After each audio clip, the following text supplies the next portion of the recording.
for coming. Hello. Hola.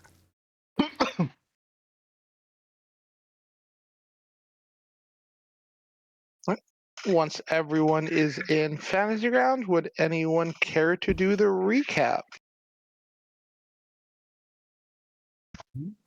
Well,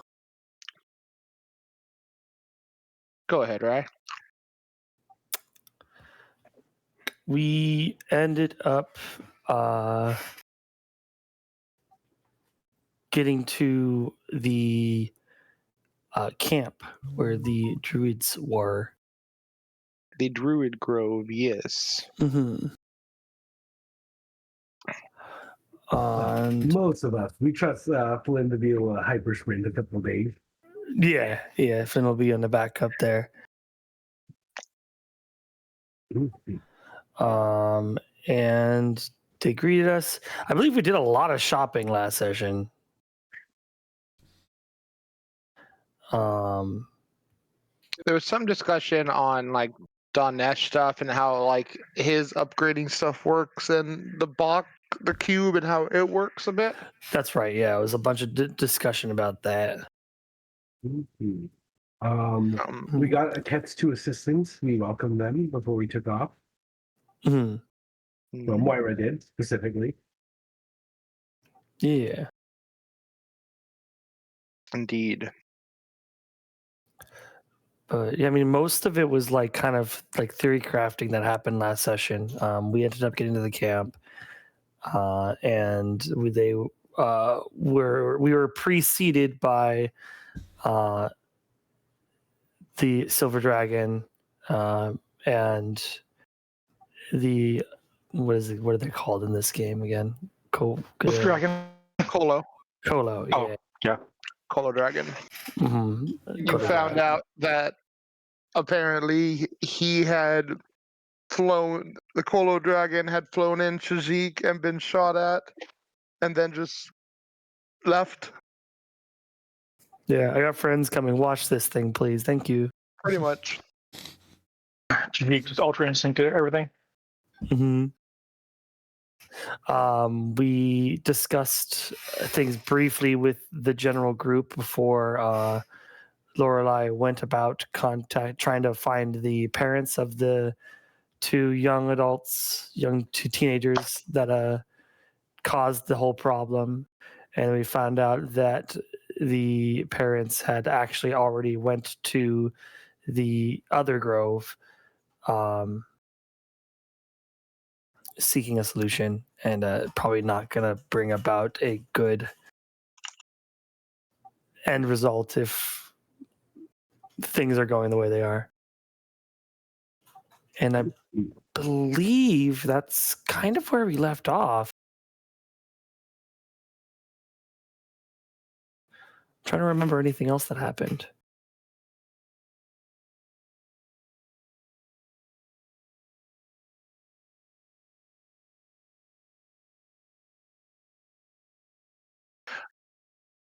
You know that Flynn is still working with the master. You know the master, a cat, last you checked, has been roped into training with Flynn, largely against their will.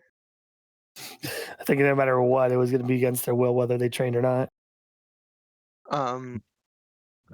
But Belle seems to be taking things good. Bella's doing all right. It is more than a lot for them. The master has basically elevated training to a status fitting for Flynn, and no one is Flynn's equal, so training is beyond equal for them.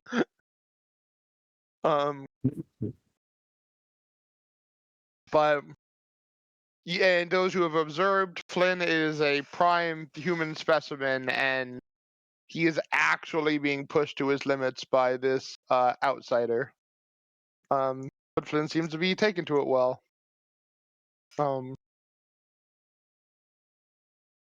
So you know he's undergoing some serious training, and like I said, yeah, he will join you later. When last we left off, you guys had been taken in had to rest for a little while. Grit had arrived, and you guys are currently eating a late breakfast in a large tavern, and one of the elders of the village had come and given you a note stating it was from the late Archdruid's records on potential successors that he had not been able to finish due to his abrupt leaving of the grove, and had left it before you all as you were eating your breakfast. And that is where the session had ended. Yeah.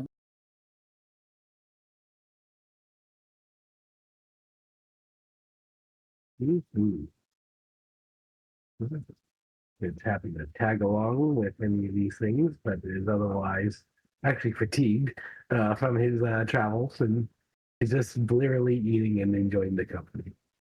Also interested in this cool new druid place. Apparently, like when I had saved my notes from everything last week, it did not save, so I'm like kind of pulling some things from memory.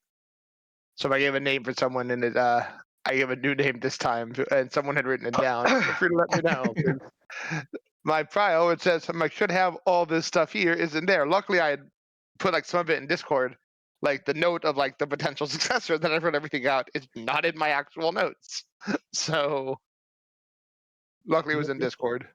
So that's in the Age of Ashes information as one of the last posts.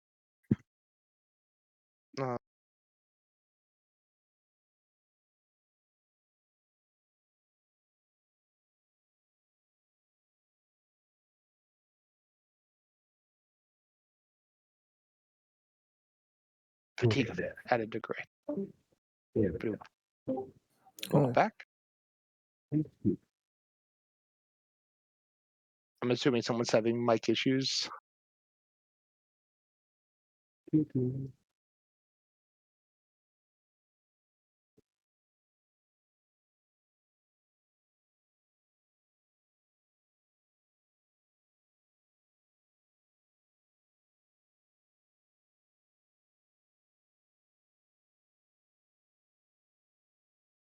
Well, Grit doesn't really know what's going on, and seems more like Lorelai's town. So other than catching a view of the place, I'm here to follow her lead on things. I am assuming might have been her that had the mic issue. That would make sense. Okay. Yeah.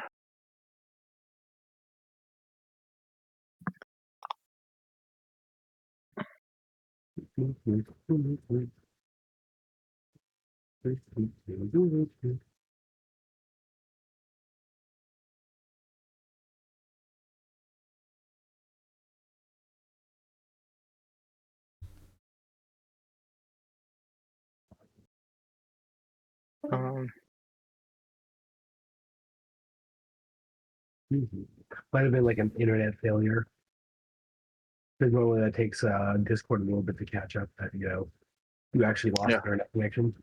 She I think doesn't have her Discord set up properly to her mic.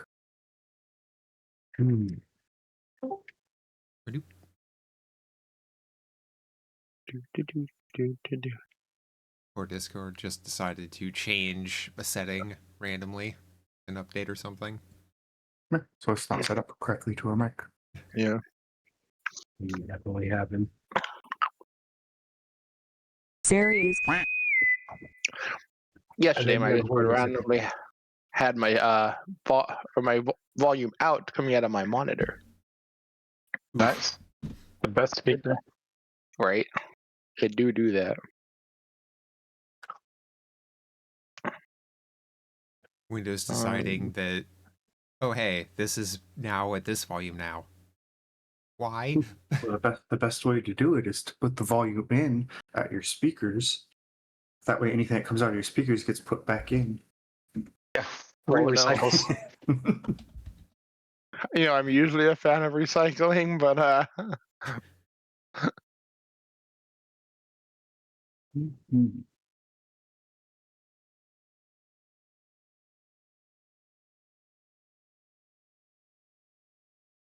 Hello. Hey, Oi. here we are. Welcome back Okay. and congratulations. Yeah, something weird was happening.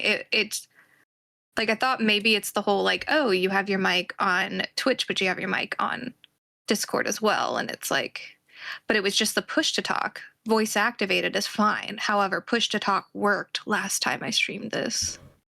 No.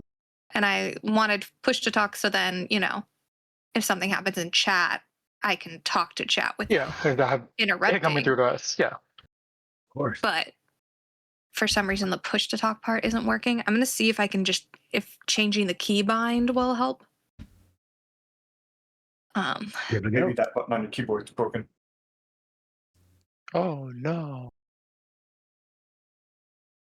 Or we have a pause. You want to remove the clumsy from me? Haven't been I here for a while. will. Thank you. We You can have move a the second? haste too. I can just leave them both so they cancel out. Problem solved. The haste doesn't cancel out the clumsy. That's basically the same thing. No, it's not. You are hastily clumsy. He's tripping, but Okay. he's doing quickly. I'm tripping very quickly. Actually, I on that changed note, The right way, the wrong way, and the max powers Max way. Powers way. Isn't the max Just the wrong powers way just the wrong way? Yes, But a but a whole whole lot lot faster. And you were saying, Key? I was just going to ask if you could remove all the status conditions from the haste onwards. Looks like I don't need those anymore, other than fatigue. If you could leave fatigue, but Yeah, I cast Off haste guard, and slowed, permanency on you, fatigue. Key. So yeah, I'm slowed, off guard, invisible, zealous conviction. I also removed Flynn's dark vision and his dragon skill amulet. Ah, I mean, I put those on, so I'll just put them back on. Oh no. Everything below, just all like that. haste onwards. Yeah, all the statuses Alright. after haste. Do. Let me just. There you Wow, go, I'm perfect. Yeah, thank you. That cleared it off, and I'll add fatigue back onto me. And I'll get rid of Lorelei's quickened. there we are. I'll get rid of Zealous Okay. Conviction from Syrah. Okay, I'm pretty sure she doesn't have that still. Jiran. Can you hear me? I can. Okay. Forward and back. Ooh. Not coming through for one of What? Everybody said yeah, but Sar said no. Damn it, sir. So no. I'll never hear Lorelei again. oh, If I had a sound thing for like the children all yelling, hooray! little son, I need healing. Oh God. Elf druid needs food badly. I liked that Russian called Moira a real healer. A reeler, if you will. All right. Oh, what, Moira, making so looking at the rules for crafting, crafting scrolls is actually super easy, and I have the feats for it. So actually, not just for Moira, but I'm targeting Moira obviously because you make all consumables be made in batches of 4. So if you want to make a couple like extra scrolls of like level 4th level heal, just kind of have on hand. But also that works for any other people who have like level 4 spells and below. We can just make those. Level So 4 is a cutoff because I'd that's have my to specifically prepare 4th level heal then? Yeah. Or I mean, you can either specifically prepare 4th level heal spells, or I suppose you could use your heal channel, but it just has to expend a resource. My heal channel automatically upgrades to Oh, you're right. max Yeah, cast, you'd have to so prepare. You'd have to prepare them. yeah, But yeah, if okay. on one of these down days you want to prepare those, we can definitely do that.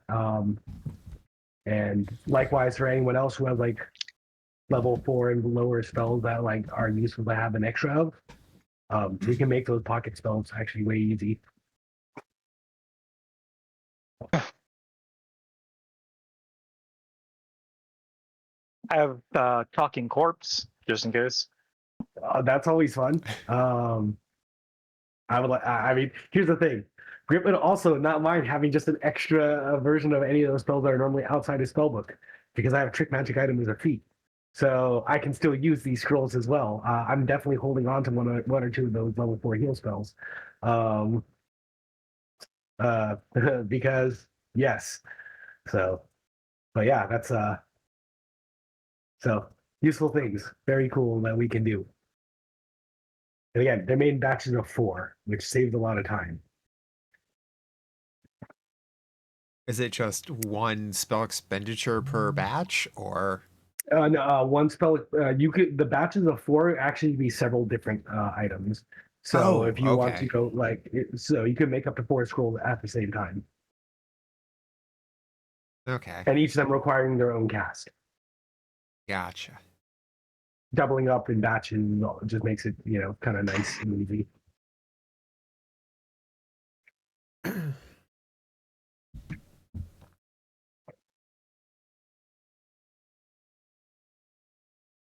Okay, sorry, that detour aside, that occurred to me, and that says when we later on have downtime, seems like a good option. Oh, hey, it's good for us to know that it's an option. Yeah. I was also gonna remind that also last session, Aket's attendants showed up. Yep. Revi and Inda. Yeah. And also there were talks of at some point creating a wand for Jiran to do the pocket animal. Pocket animal. Ooh, yes. Bacanimal. What's it called? It would help Sounds gonna be the very best. travel and whatnot. Let him store his animal in his cloak. The way Lorelei does when she uses her tree stride. Yeah. Every time. Always has.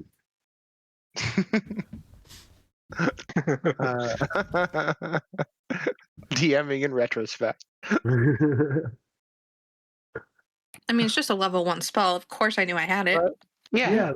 Honestly, that's why I allowed you to do it as a DM. I just, kind of glossed over the fact that you happen to use this level 1 spell. I didn't even let you take it out of your spell repertoire. It's a druid. Druids do druid things. We just had to assume. I'm sure there was a way to do it. I'm sure that wasn't the biggest druid mistake. Kind of like letting someone summon animals the turn that he cast it. For several years.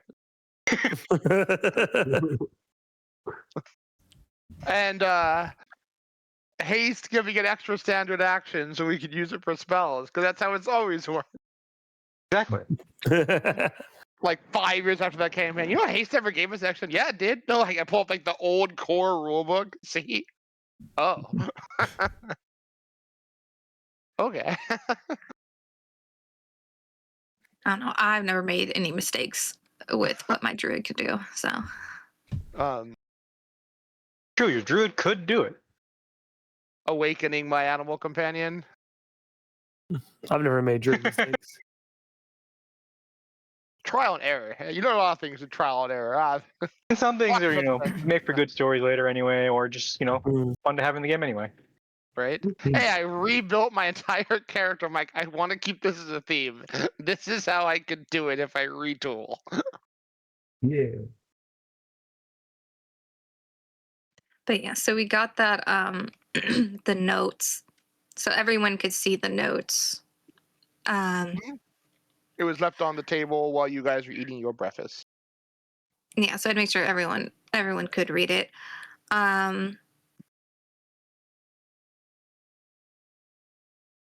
I'd say that I want, while everyone's still eating and settling in, I'm gonna take a moment to find my mom, because I haven't had a chance to visit with her. Yeah. Mama. As you leave, before you're even able to get to your house, Alian steps outside to meet you with a soft smile. Arrived back is quite the celebrity. I figure you'd get to me when you had a moment.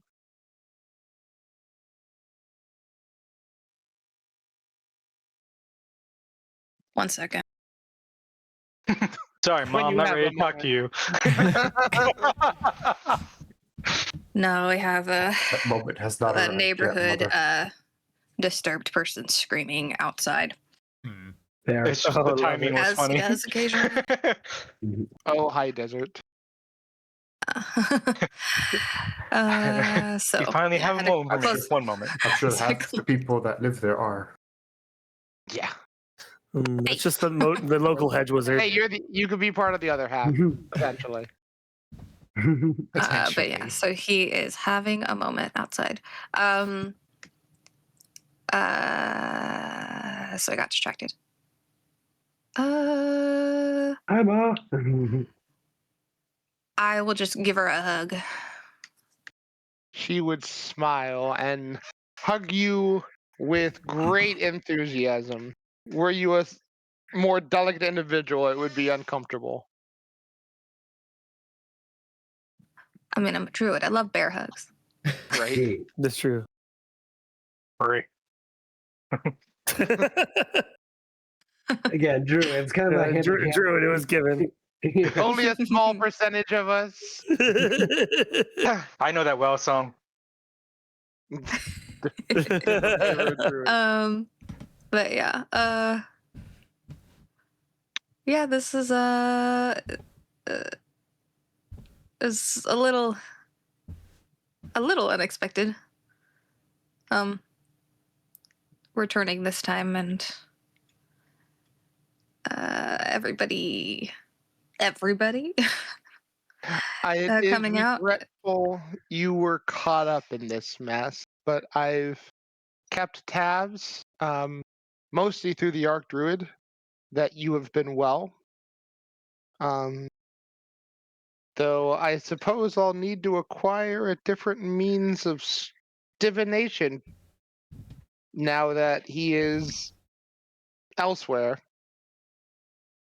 That is, unless you intend to conclude your wanderings and return, but my hopes are not so unrealistic. Well, I hope to return Soon, s- right? Yes, and more permanently at some point.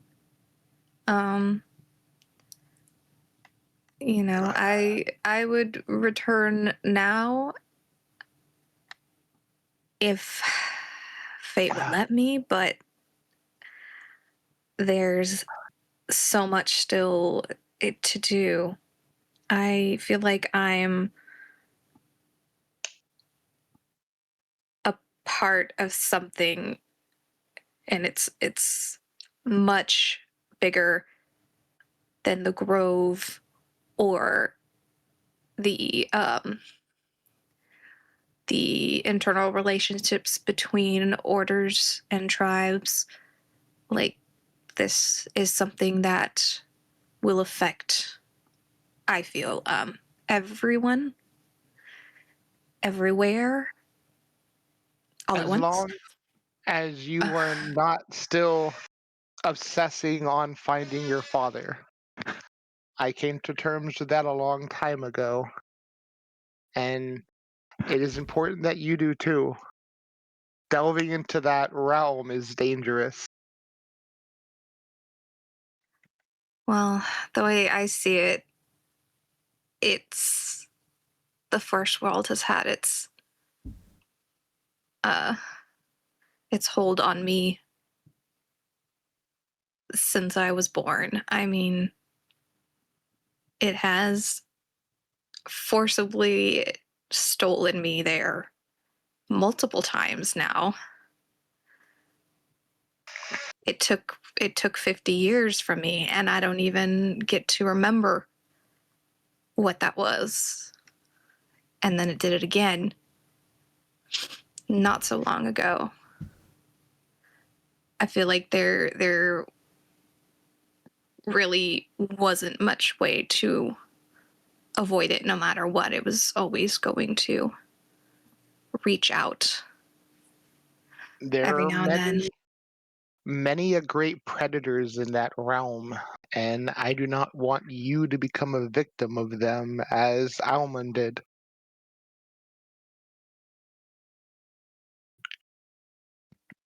Well,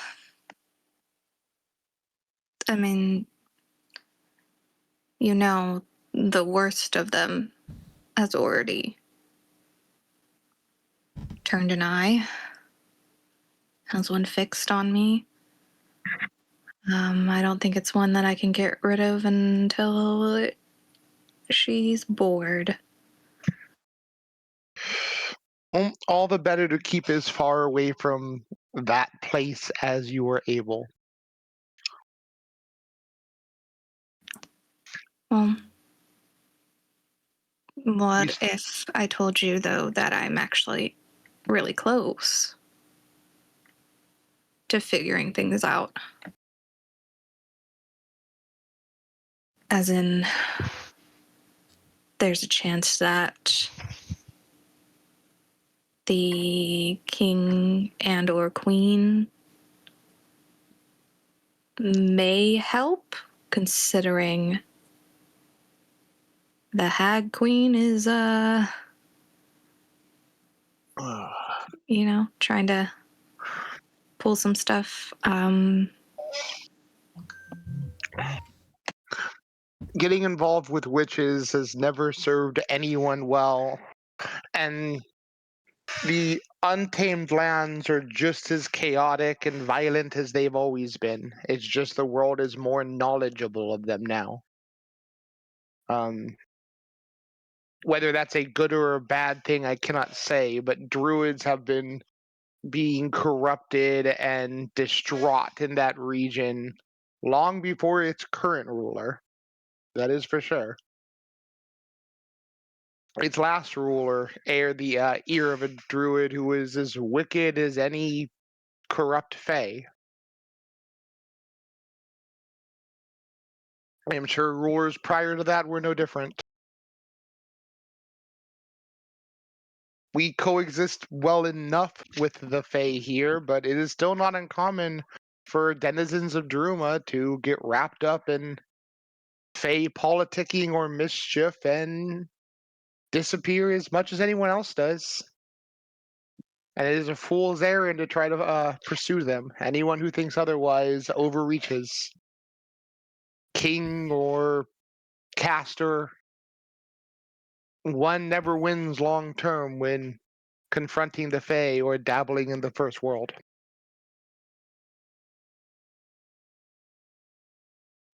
I mean, they dragged me in twice first. All the more reason I'd like to see more distance between you and that accursed place. Were that we could anchor you here and make it so you never step foot there, could never be dragged through some portal or by some mischievous Fae with promises of your nearing a goal. I applaud your effort, and your strength is undeniable. You've outstripped anyone here. Any of those who could rival you are scattered like embers. Well, it appears our former archdruid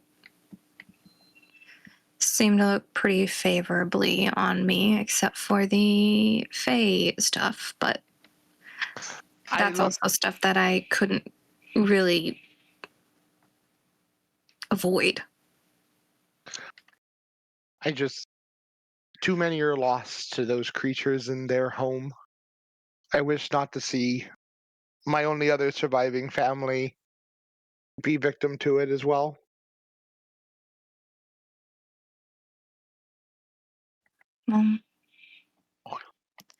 even that aside, what I'm doing with this group also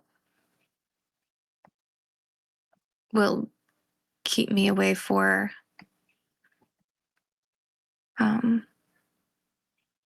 a little while longer, but I hope not for too long. I've told you about so far what's been going on. So we have even more left to do to confront the triad, figure out what's really going on, what's really the goal.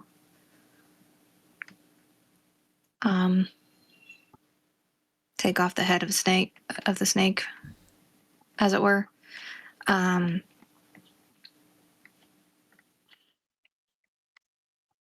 With the danger of total control of dragons, it's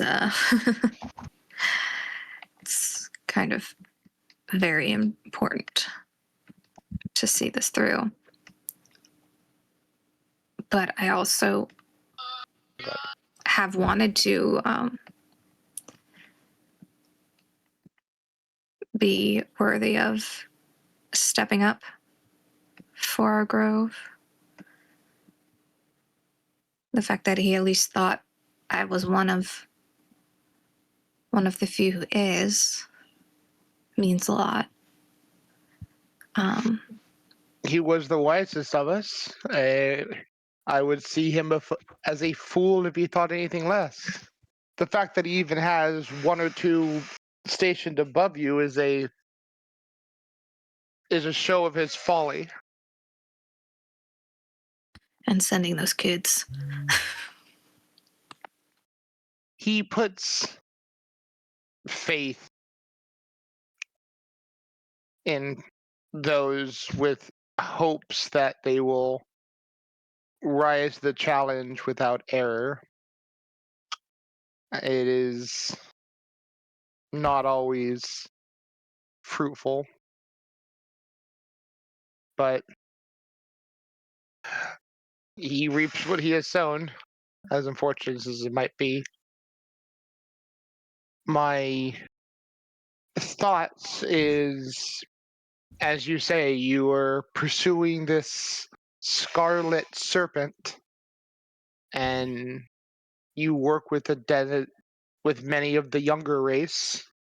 And while this may not take much time for creatures as us, it will still be too long to leave the grove without leadership.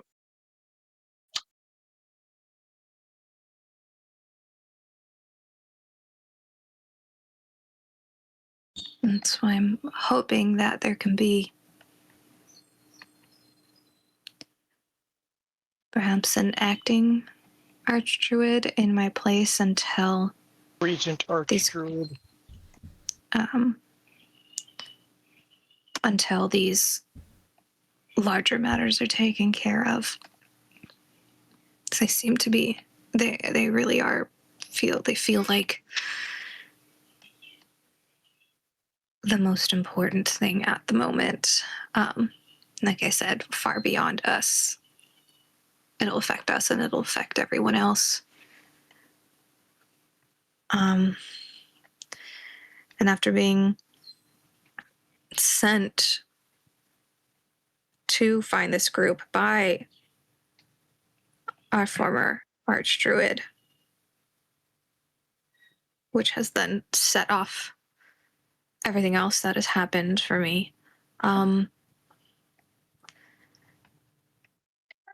it feels like something that I can't just walk away from and let happen.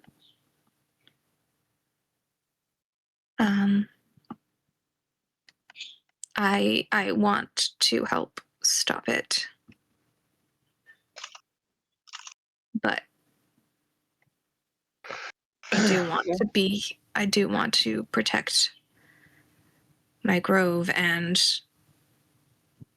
right now the best way it seems to do that is to finish what this group has started.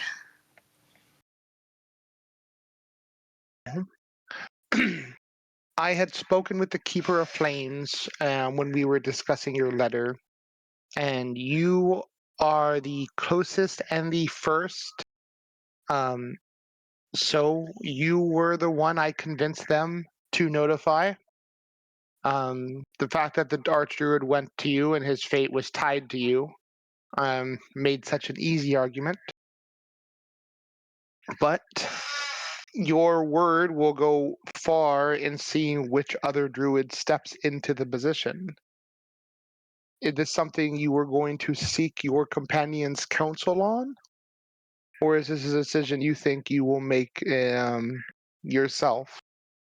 Either way, I can lend information, as the time these few have been gone is but, only a minor burn of time in my memory. I can tell you much of them, at least who they were before they left.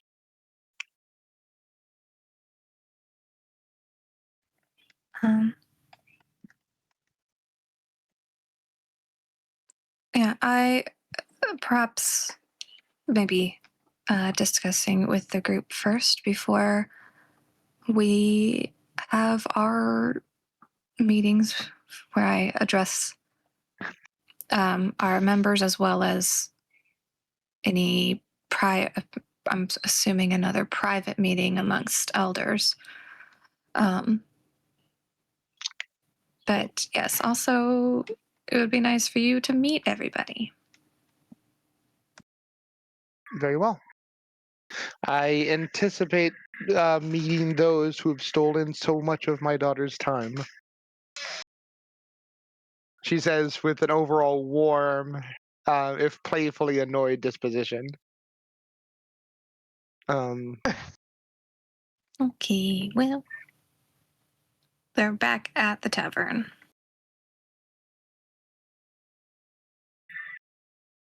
All right. And we'll start heading back over to everybody. She will travel with you. She is wearing elegant flame embroidered robes. And I'm gonna link arms with her as we walk back. Two true druids approach us. Red Rover, Red Rover. If you'd like to describe what she looks like in detail, Kate?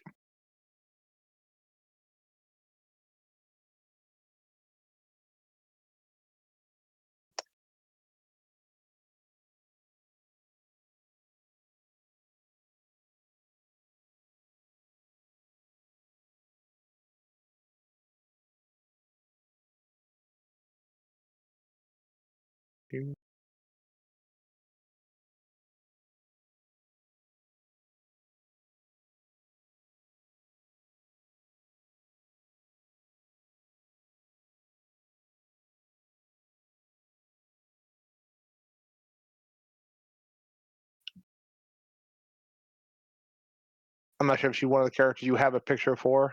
If you need, I can somebody handle it. Oh, I'm sorry. I probably forgot to push to talk. But yeah, I'm going to drop a picture of art that I found. Okay. Okay. All right. Oh my gosh, she's hideous. Neat.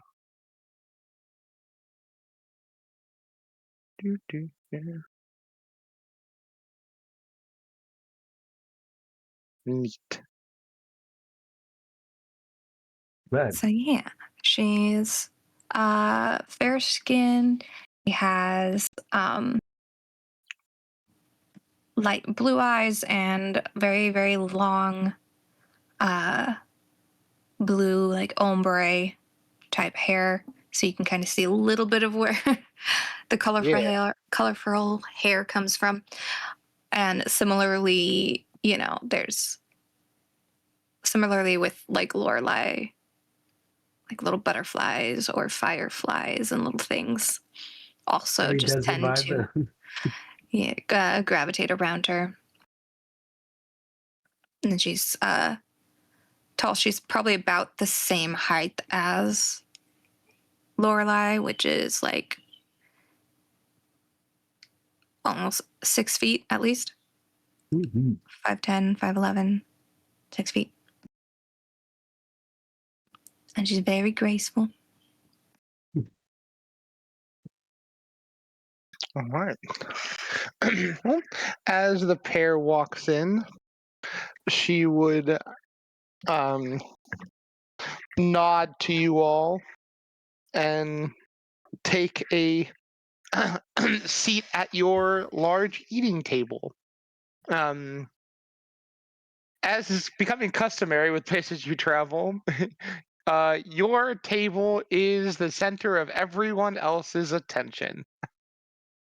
While you've been given space and the Flamekeeper has ensured no one's Stop it. bothers you.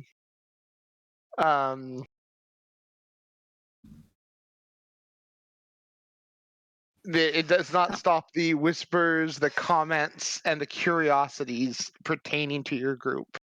Oh, I was mean, even if someone tells me not to, I'm already inviting curious onlookers over to have a talk.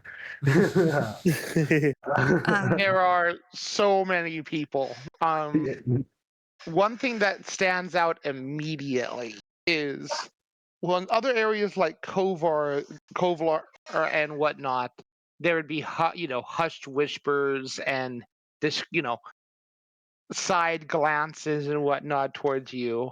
The people of this grove are not subtle. And if given invitation, you are swarmed like a celebrity. Oh yeah. Youth, young adults, and adults all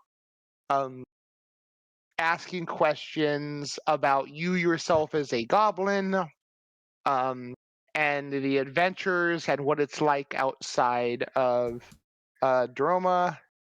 Every question under the sun, usually at the same time. These would spread to the other people at the table. If you wish to humor them, Jiran, Moira, and Unmei. I mean, why not? Yeah. I would first just introduce everyone. Like, everyone, this is my mother, Elian. When Lorelai speaks, you notice that what's it called? The others are respectfully silent for a moment. Though real quick, because this would be going on prior to Lorelai returning. I know Unmei said he'd be taking people bothering them. Jiran, Moira. Yeah. Oh yeah. All right, yeah, your whole table. The flame giver gives up and walks away. Okay, you accept that. You're good with it. I'm saying you, Lorelai, when you guys return, the whole table is surrounded with individuals. But you guys would see as you come to seek and your mother's introduced, it is actually they encourage a couple of you to make room and actually get the two of you seats.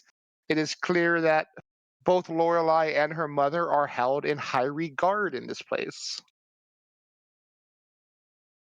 Grit takes VIP the treatment, my opportunity. goodness. Heck yeah. Grit takes the opportunity to take his hat off. Bow. I am Grit the Wizard and companion to your daughter. Pleasure to meet you.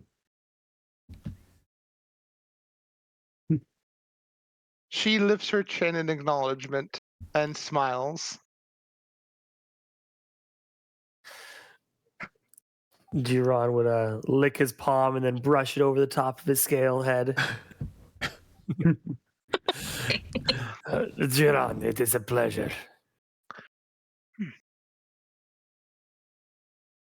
She would cast her eyes to Unmei next. Because if you're looking at a table, the two most eye-catching people, despite the race difference, are the two that have not introduced themselves yet.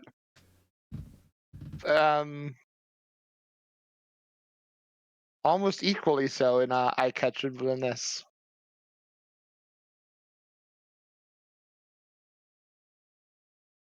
Unmei? I'll go last. So I'll push. Oh. Moira? Gotta say the best for that. Hi, I'm Moira, cleric of Sarenrae. The Nice little to meet son. Future god.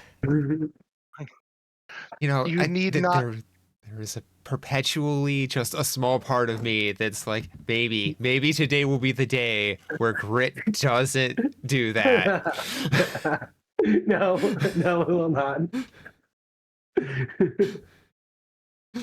I mean, it's not all untrue, though. If you're not already considered a scion, I mean. As you say this, there are 2 or 3 people who chime in. You're the little son, and begin talking amongst each other. As Ian nods, I have heard of you. You have a growing sphere of influence and generosity, coming from a less than generous and kind land. Oh, thank you. But Moira just slowly turns to look at Grit, like, see what you've done. There are people. Yes. Yes. You have actually an older person speak up. This one you'd act by human years is probably in their 50s, but one of the various people around your table. Is it true you've eliminated poverty in a large human town? Just yourself?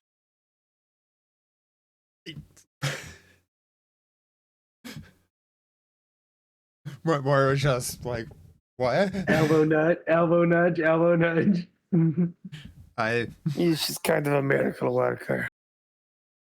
What would I, as Moira, genuinely believe that I had?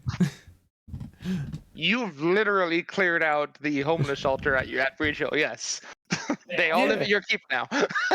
I mean, that doesn't mean that poverty is I mean, you completely kind of done, but repurposed them and gave them work and purpose, and they're more productive than not. Crime virtually non-existent. I think that's another related thing. Ah, I think that's mostly the Hell Knights. eliminating poverty greatly It's a diminishes huge crime. deal. Oh god, yeah, it does. Yeah. I assure you, the people who walk into our store and steal don't wear suits. Yeah. White collar crime is very different. Yeah. Yes. I mean, Far you've still more got the psychopathic. Sondies and whatnot in the town, but like petty crime and whatnot is all but been eliminated. Because it's been punishable by death. That's also true. But literally ridding, like, there's no beggars in Breach Hill anymore, and that is your fault. How dare you? Moira would go to start to disagree. It's like, I think I may have inadvertently done that. Yeah. See how modest she is? The moment, like, she's like, I by mistake, I fixed poverty. As you guys are talking, a area of the tavern is cleared. As you've noticed, children have used chalk and written on the floor, and one walks up, speaking very big, as a bunch of them are all on their knees next to him, and they say, "I am the little son. I will do a miracle and solve all of your problems." And everyone goes, "Thank you, yay!" And then someone's, "I want to be the little son next time."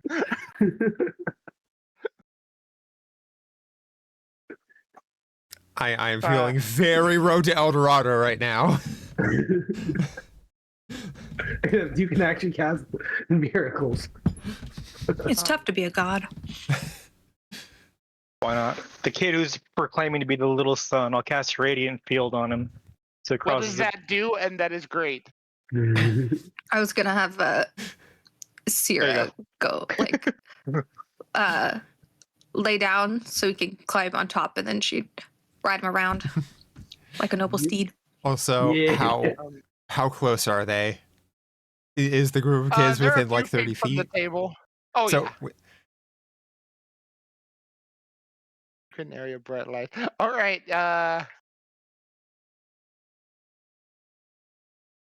Beautiful. Yeah, as Unmei's spell goes off, Moira lets out like the softest of sighs and just AoE heal. They're kids. They've got scrapes and cuts and bruises. Yeah, there's a number of actual people. No one seems really like horribly undone, but then hearing you cast and everyone like turning and like, the little swords, every little, minor thing is washed away in your presence as the uproar of the group, grows. Everyone now looking at this giant glowing light where the kids were pretending, and now asking if their friend Bethany is the little son. And them saying, I think it was the little son that did it, looking to your group, and the kids are all freaking out and playing with the light.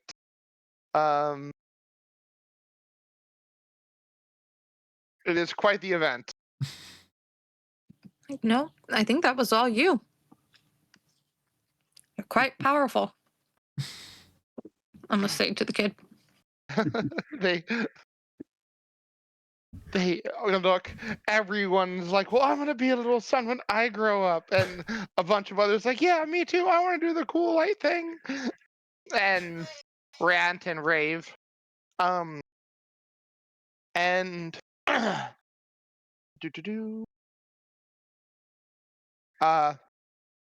Elian clears her throat audibly as she draws attention back to herself. It is a pleasure to meet all of you. We have much to discuss where here, but I am happy to see my daughter travels in fine company. Unmei still hasn't introduced himself. But you haven't said hello to the finest company. Yeah, but you already said hi to Moria. Oh, no. Hey, you said you were going last. Yeah, this one has over 2,000 swipes on Experience Grinder. Is Lies. I never swipe. I don't use the app. is Shashik in here? Yeah. With us? Okay. See, Shashik still has to introduce himself. But, yes, guys- you have not been formally introduced to Shashik, the finest of us all. If you go with this living situation for the past 10 hours or so, perhaps. But yes, this is Jashik, my spoiled child. We've met for a moment upon his arrival. He is well trained. It is nice to see the members of the other races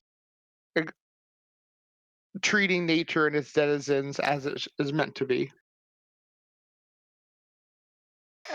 She actually gives a knowing glance and nod to Shajik, who responds. Spoiled.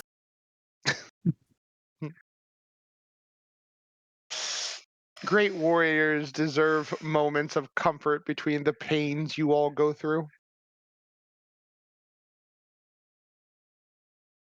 It seems comfort is always first on the mind for him. Shajik prims a little bit.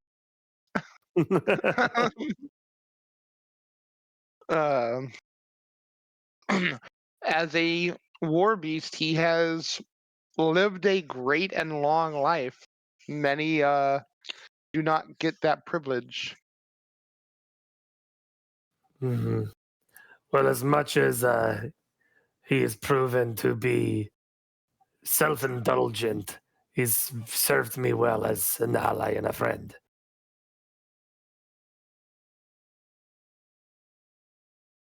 Shajik kind of shakes his whole head and upper body in agreement as the older druidess nods and smiles.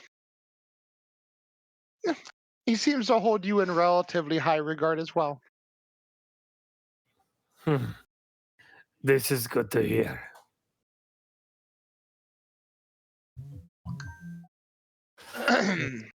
There's still one more that you haven't met, but he should be here soon.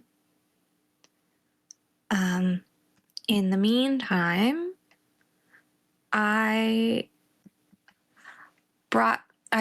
besides wanting to have her meet everybody, actually brought my mom here because she has information about regarding the other names on the former Archdruid's list. I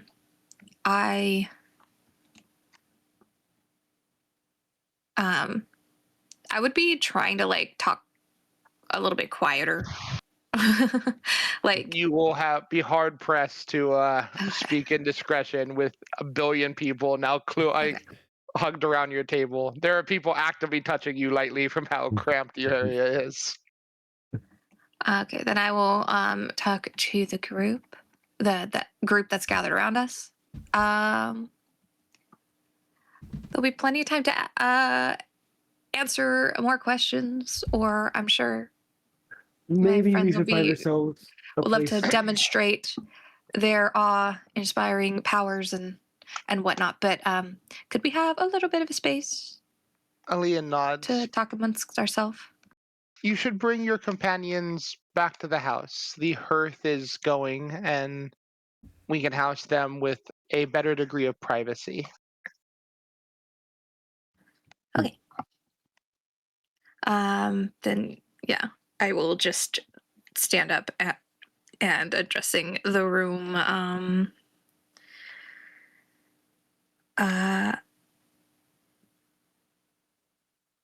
Again, kind of what I said of there'll be more time to talk amongst my friends, get to know them, have them show off for a bit.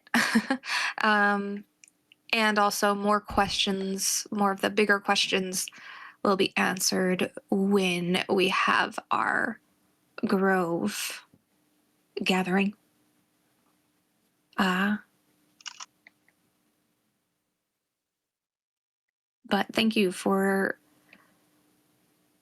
your warm reception of myself and the others.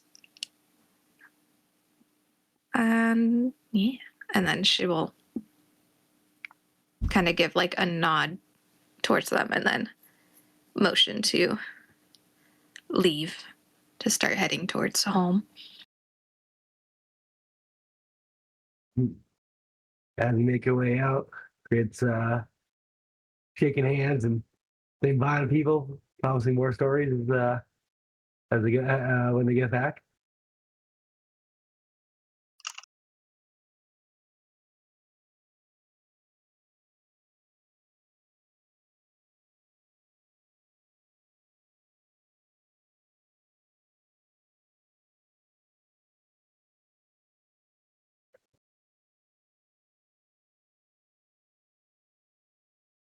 All right.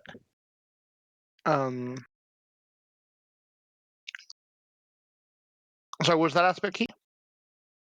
Oh, I just said, Grip's just kind of shaking hands on the way out and saying he promised to tell more stories when he has more time, and yeah, just more or less treating with the crowd until he's out of the crowd.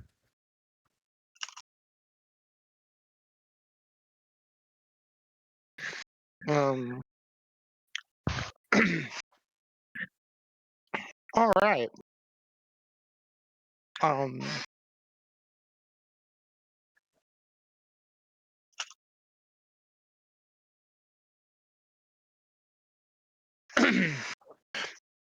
The group seems disheartened and sad that you guys are going, but hearing the command from Alien, they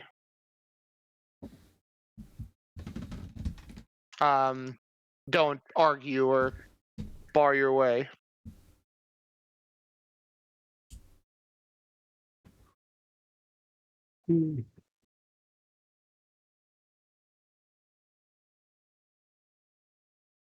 Um,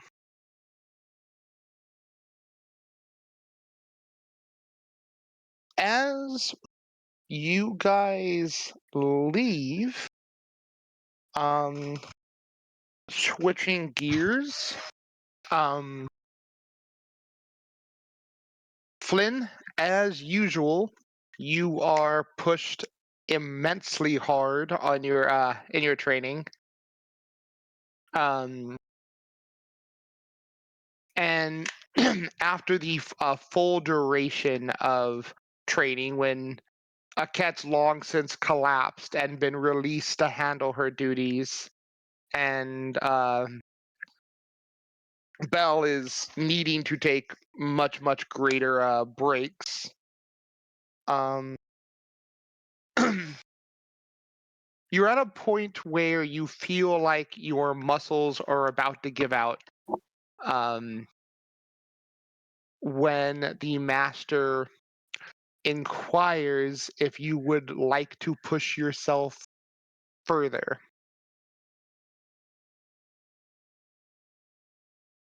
Of course. All right. He steps around the room for a moment. The training hall that you have near the kitchen and whatnot, where you've been focusing your training. After you do your basically in the morning, you do your early stuff outside for a bit, and then you head inside to work with the dummies, work on forms, spar, etc., etc. And you feel a second wind come over you as you are pushed. Oh no. And Pushed me. that happens a lot. Thankful he only pushed you. The training is multi-layered. A lot of it goes into the differences in stances, how to readjust things, but how to work as a force of nature, taking martial arts and martial prowess beyond the physical. Belle is trained likewise. There are many times where he will duel the individual of you while the other are working on something. It is painful, and more than once throughout the training, you are brought within a verge of being unconscious, as is Belle. There are many times he has you train with Belle. Very different. Telling Belle to just do their best to try. Watching Belle try to fight you is like watching you try to fight him. You see every move Belle starts, a mile away. But you see that she's trying to keep up with you. She's trying to learn, try to find chinks in your defense. Every now and again, she gets a lucky hit in. But they are greatly few and far between. And only by your mercy does it last more than a few moments. You were instructed that you were not to go on offense, but to practice your forms, practice your manipulation. You trip Belle. The number of times you drop Belle on the back on her back is in the hundreds. She is getting stronger by just having to stand up with how skilled you are at manipulating people. But it goes on, and you find that rest is not something that even for you feels necessary through this gauntleted time. And finally, he nods to you and tells you have learned what you can now, that you need to apply your skills before you can further refine them in a situation like this, and grants you leave to meet up with your friends. Okay. There is no... Go ahead. Oh, you have to run here. Am I tired? No. At You least should be. I I bow and thank him for the training, and I will take my leave immediately. He nods. Before you go, Belle is more actually able to hit you with a decently powerful healing spell. Oh no, she hit you. Oh, she hit me, damn it. And any Like this guy. toughness, any stiffness of muscle or whatnot is alleviated. He simply says, "I will not be here when you get back, but when I am needed and sent this way, you might see me again." All right. And yeah, you're off. It has been a few days of training. You are undisturbed through this. And as the party is leaving the tavern, Flynn arrives. Keep in mind, Yeah, Rivers together. barely slow me. Flynn got fast. Rivers barely slow me. As I am a legendary in athletics, I can just run over the top of them, as long as they are no wider than 50 feet. That would Do- come into use as the later part of the travel does involve crossing rivers, but you wouldn't need to like find a bridge or whatnot. Flynn fords the river. Do we hear? Do I when we step outside? Do I hear commotion towards the front? Yeah. Towards the entrance? So when you come up on this village, it is probably coming up on noon, and there are 2 sentries outside that seem ready to basically lower their spears in one hand and manifest a flame in the other as they call for you to halt on your arrival, Flynn. Let's go. It's okay. I'm here with Lorelei. Just running a little late. They nod. We were informed there would be one more of a human. Very good. And they would grant you in. There was no large gate or walled community in this area. And they would point that last they checked, you were in the tavern, and it is around this time that the party walks out of the tavern. So yeah, you basically as you come out, you see Flynn arriving through the gate. There's no like great commotion. Most of the commotion is in the tavern with you.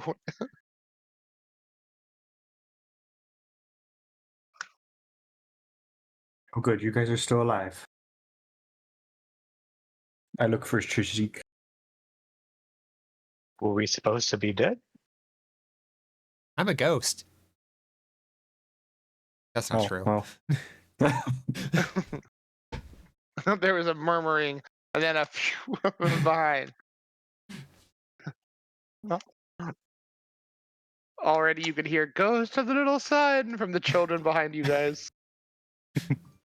Ah, good. I've given them Halloween costume ideas.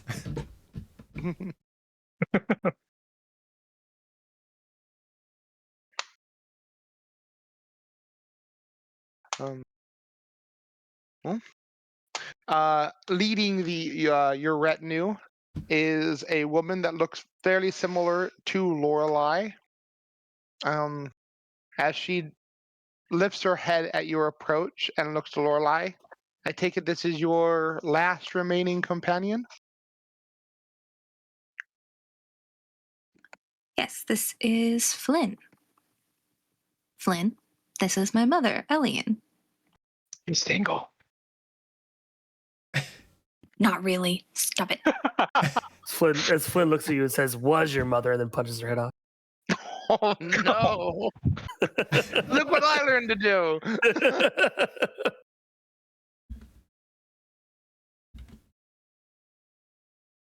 All right, I guess we'll get the whole grove. Everybody, get him. And many a druid died that day. Well, your grove is now extinct.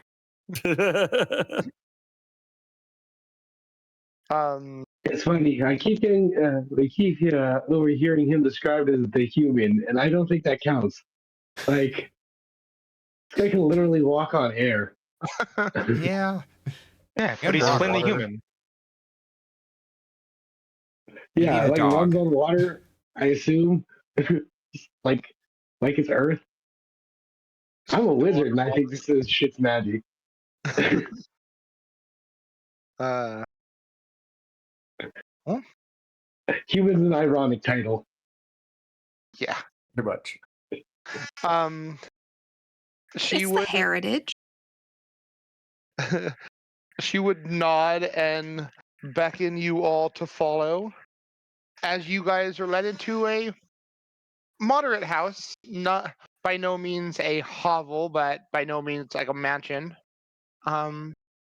And she clears out a large area on the ground around the hearth with many of pillows and other things to sit on that she goes to retrieve upon your entering.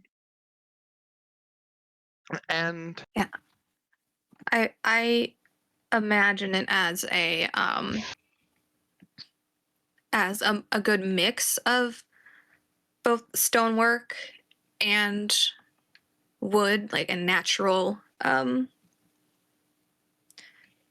like growth, like letting the trees and stuff and the roots or whatever grow where they may, but it helps like as part of the structure, kind of building around it.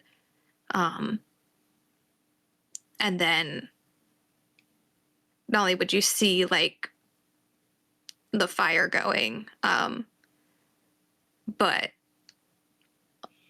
lots of other like fire used for illumination, and then fireflies kind of around.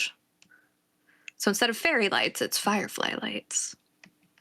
the house also is adorned with many strong and pleasant smelling incense that burn throughout the area.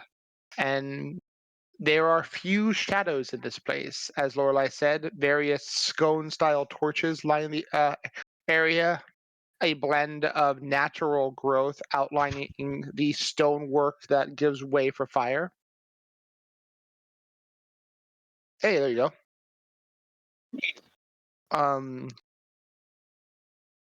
That's precisely what I was trying to imagine. Neato. And yeah, Just she makes she eat one of the nice smelling incense. well. Shortly taste. after, he just resisted. Oh, She does bring out a several bowls of various fruits prepared with a red coating on it that she sets in front of the group of you. It is an almost abundant amount of food for each of you. The exception, what's being for Shazik and Jiran, that she has nubbed. what's it called? She gives plates of meats to. She actually would stop and be asking Jiran. I am less familiar with lizard men culture. Do you prefer your meats cooked or uncooked? Preference would say cooked, but needs as our needs are. While you were being harried by my tribe, I prepared the inevitability of your arrival. I have plenty of each prepared. And a plate of cooked meat and a plate of raw meat, equally covered in the red speckled coating, are placed before you and Shazik. It's With just it. pure cayenne pepper, nothing else. Oh hell yeah! That's okay. Gerard wouldn't be able to taste it because he's not a mammal. Um, And some meat for Sierra. Some cooked meat Oh, yeah. for Sierra. Because if it's not already cooked, It it will gets be. cooked. Sarah eats it extra spicy.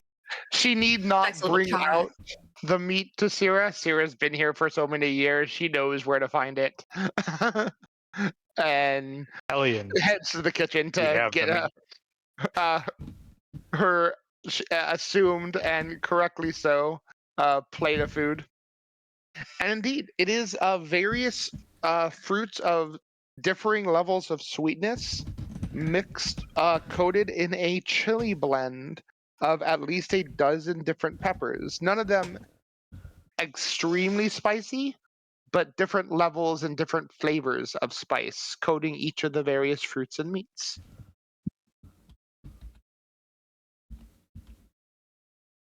Um, some of these you're able to pinpoint out as peppers you've had in some of the towns you've been. Several of them you would not. I hope this is all to your liking, she says, nodding with a host-like demeanor before taking her seat. And excitedly, oh, absolutely. Very much. Thank you. Yeah. Delightful. Good, I good. appreciate your hospitality. What he said. Our food is all coated with spice, both for flavor sensation, but also for purity. It ensures a higher degree of purity in food when blended with this particular spice blend. Should anything have been amiss with it, which is very, very uncommon these days, it is not allowed to exist or subsist on foods when coated in this spice blend.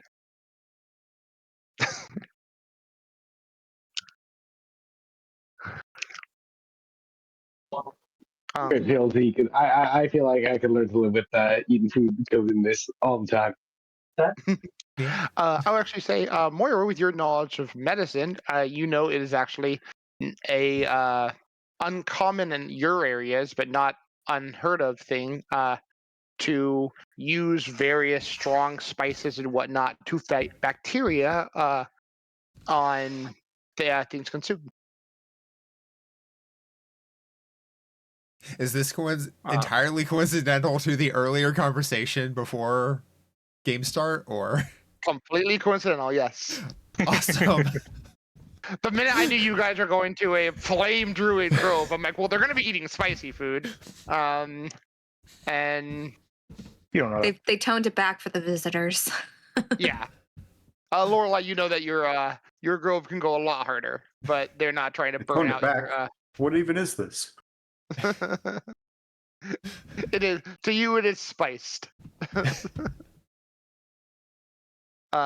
It's like at an Indian restaurant where, there's mild, medium, hot, whatever the next Make him level would regret be. being born. And There's then usually one or two more culturally above hot. that or something, and then Indian hot would be the highest level. So As happened to flame me druid hot recently. would be the highest level here. Me and Josh Mr. went out Lorelai. or actually exactly a week ago, and got food, and I said, "Give me the spices," and they just questioned me 3 times before they brought it out. Came back immediately after tried it. Is it okay? And just looked at me like I was a fucking alien. No one eats that. This, I think his words were, "This is not normal." Maybe once every few weeks, but not like you, is how they put it. Yeah, I would have definitely wanted whatever their hottest was. Oh, it was great. Because even if I can't handle it, I want to know that I can't handle it because most places suck. It kicked, but it wasn't absurd by any means. I need to take you to the spicy chicken place next to my house. Very good. Anyway, I looked to Yeah. Lorelai and thought, for being in a fire village, I thought this would be hotter. I am able Are you to saying you want increase it the spice spicier? level. Ume has no such delusions. Would you Ume like it is happy with spiciest his that it can be unspiced here? food. While I'm here, I might as well see what you got. She Okay. nods and beckons to you to get the oil. Um, Yeah, I will go back. And yeah, I will get everything we need. I will get Can't be any the worse than what I hottest. endured the last couple of days. Well, your tongue didn't have to endure it. Lorelei would return with a large clay bowl, a container that has a black ground spice in it, and a large vial of oil that is very similar to the color blood, if a bit darker. Oh. And she would politely go to your bowl, retrieve a piece of fruit, before adding it to the bowl, coating it in the oil, and coating it in the black spice, and would hand you the individual piece of fruit in the bowl. Well, I try it. All right, let me see. I just eat the whole thing. I mean, you're a badass. I am legendary in fortitude. Yeah, you'll be fine. This fruit kills anybody who Go fed. ahead and make a fortitude check. My. Grab the dice. Why is it not grabbing fortitude? Oh, God, yeah. Goddamn. Just looks you in the eyes as you just no flinch. You believe there has been an increase in spice, but it is difficult to be sure. As you are completely unaffected by whatever they have done. That's it. That is it, as That's they why. say. That's why. Yeah. That's it. Would anyone else like to try? Impressive. Nope. My discipline is very good. Noteworthy. Unmei appreciates the offer, but Unmei appreciates his life. It is. You can like smell how hot Yep. it is. Yes. There's like spice fumes in the air. But I will do the same. I will get a piece of fruit I tip Go her. ahead It's been the better of. and I'll take a piece of meat and also dip it in both for Sierra. You spent the better of 16 hours on a horse. That's all you're missing. He doesn't need to. He doesn't need to add another condition. Go ahead and make a fortitude save for yourself, and Sierra. But I grew up on this stuff. You're What back. do I gotta save? You'll have a bonus.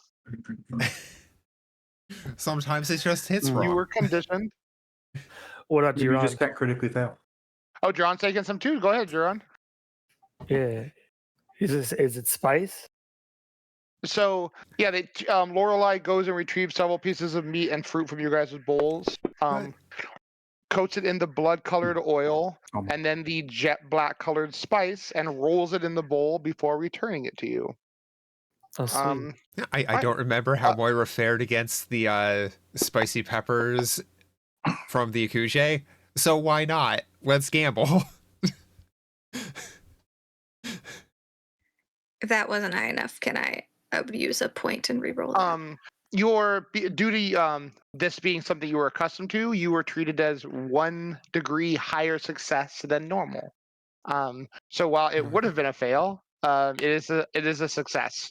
You still very much feel the heat, and this has been some time since you've had anything like this. Jerron, this is hot. You're able to endure it, and both yours and Lorelei's faces turn red, and you both sweat, but neither of you are put out by the intensity of it. Nice. The flavoring is similar to charred peppers, so you still get the peppers, but it has a bit of a carbon taste to it. But the sensation of the foods both burns and stings. The oil is an extremely intense chili oil. You'd imagine something like cayenne had been mixed with like a neutral oil and condensed. So it has a very, very, very strong and very, very aggressive flavor profile that is a mixture of actually feeling physical heat mixed with an almost alcohol-like sting to it when you eat it. But you were both able to endure it, both through Lorelai's exposure and the fact that you have an intense fortitude. But it is only just. Moira, you become dizzy. Moira dies. Oh, is that a crit fail? as- no. Oh, just a Um, normal. Okay. But Moira's like she's on hot ones, freaking out. for the duration, you are sickened 1 and stupefied 1. Yeah, I've been there. As it is hard to think with the amount of pain going through you, and your body immediately is like revolting against anything else being put in you. You know, if you were to try to eat anything further, it would likely immediately gravitate to nausea. All right, you guys, Grit watching this is actually changing his mind. He kind of wants in on this stuff, please. I will go get her a very cold drink. Milk. you have lots The of coating. chilled water and whatnot. They don't carry milk for spices, not in this village. They have milk, but she keeps cold water. Great, go ahead and make your fortitude save. We can use Yeah, powers yeah. to make like ice, like hold it on your tongue. All right, yeah, you're in the same And boat. You get that same I feeling. got You're able to so resist it. it becomes a success becomes critical success. All right, Iron yeah, gut. you were able. Okay, you're able to shrug it off with your goblin anatomy. It's still the That was spicy stuff. good. I'd like to say that, Boo. that I feel it, but I also like it. I like the burn. I like the sting. Yeah, It's kind of No, it like is a- Mhm. me in real life. Like mhm. my nose runs when The I eat dopamine- spicy stuff, but like I like The it. dopamine outweighs the pain. Yes, you were amongst friends, Kate.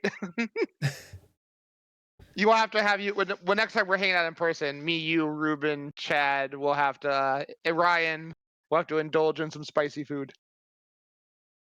You wouldn't think so, but Chad is actually a pro when it comes to handling spicy food. And then me and Ruben have just lived on it for most of our lives. Yeah. But yeah, you notice that Grit seems unaffected by it in a similar manner to Flynn. Being a goblin, his body can just handle things. Ume's into sweets and tame food. That makes sense.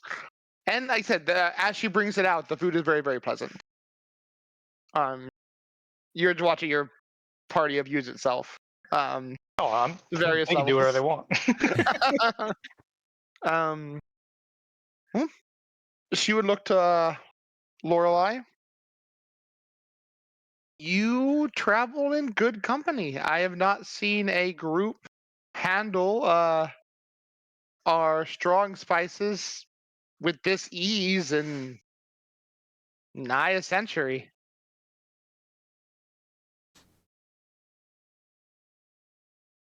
Well, that's high praise. Grit definitely goes for high fives.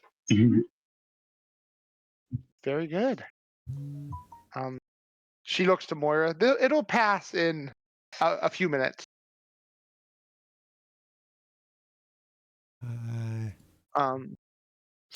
Here, try this cat milk. So I Fresh have from the holistic care which lets me provide emotional and spiritual care. I can address frightened, stupefied, and stunned with tree condition now. Would I be able to console myself? Not while you were actively suffering from this poison. I would not be able to just talk myself through it. No, this is chemically affecting your brain. Fair. Um,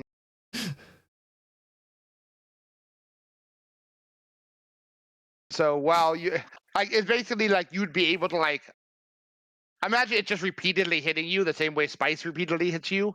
Mm. If you were to cleanse the mental feeling for a half a second, it wouldn't just go away. Oh god.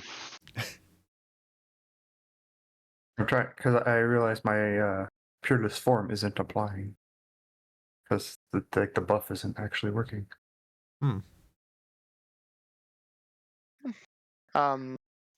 Anyway, so Don't rub your eyes for a while, I hadn't planned on it. even after you wash them. It's okay, I'll just Or dip my after you wash hands in your hands. lava. Just burn it off completely. Well, I mean, yeah, if you stick your hands in the fire, then it'll distract from the spiciness in your mouth and your stomach. let me get the branding iron. You won't notice the spice.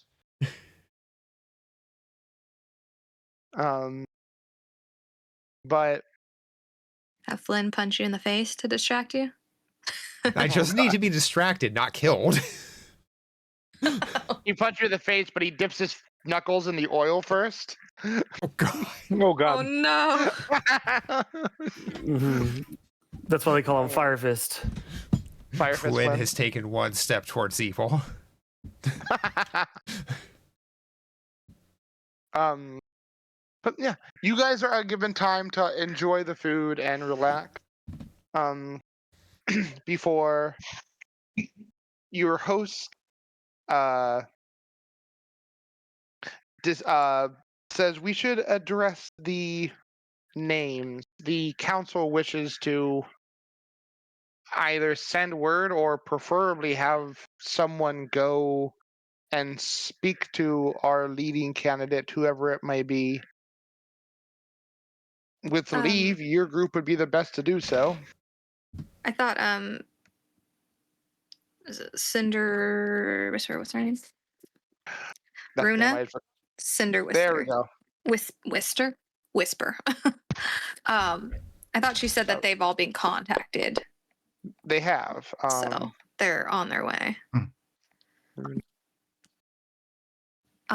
So I guess we'll start. Let's start at the top. Yeah, And whatever you can tell us about Asphysis Helhu. Yeah, they've all been notified of the Archdruid's departure, and that we are determining a suitable replacement. We have not heard back from the others yet, though they are at a greater distance than you are. And some of them, we are uncertain of the exact location of them. In all cases, we're sending messages to a region and hoping it gets to the particular when it arrives. Asvisis is definitely the strongest of the druids who have left in recent generations. He was very noble, and pursued strength and self-growth with great fervor. It was his father, actually, that led us to do a lot of the great building projects, and the growth of the grove. It was his line that actually built our house.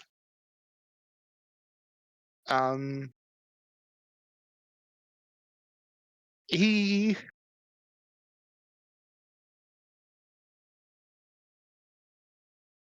had strong leadership potential. His biggest point of conflict is that they have clashed with the Untamed, who would rather our grove remain less structured and civilized. You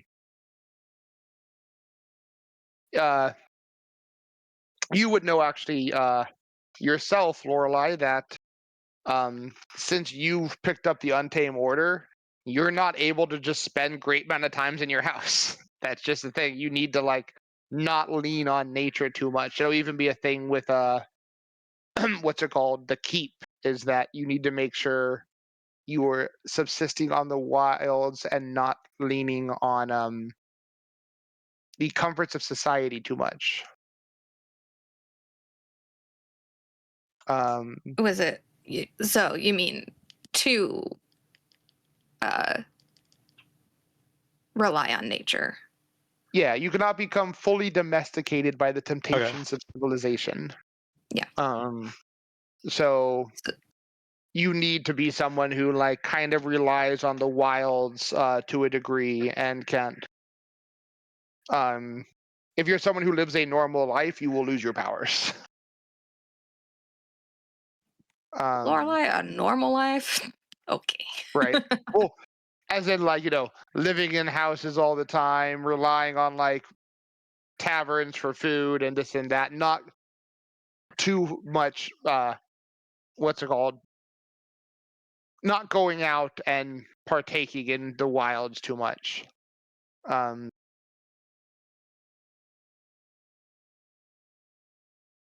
Like you can never come to rely on like the set commodities of civilization.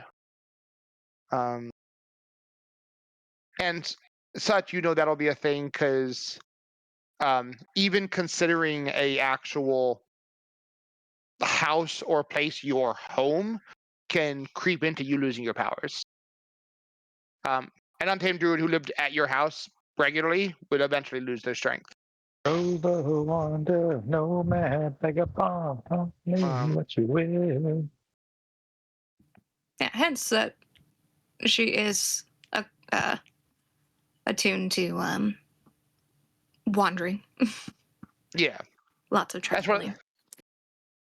But yeah, basically calling anywhere that's like civilized home is a big no-no for untamed druids. And yeah, she'd comment like this is his issue as we've built more and more homes and structures. He had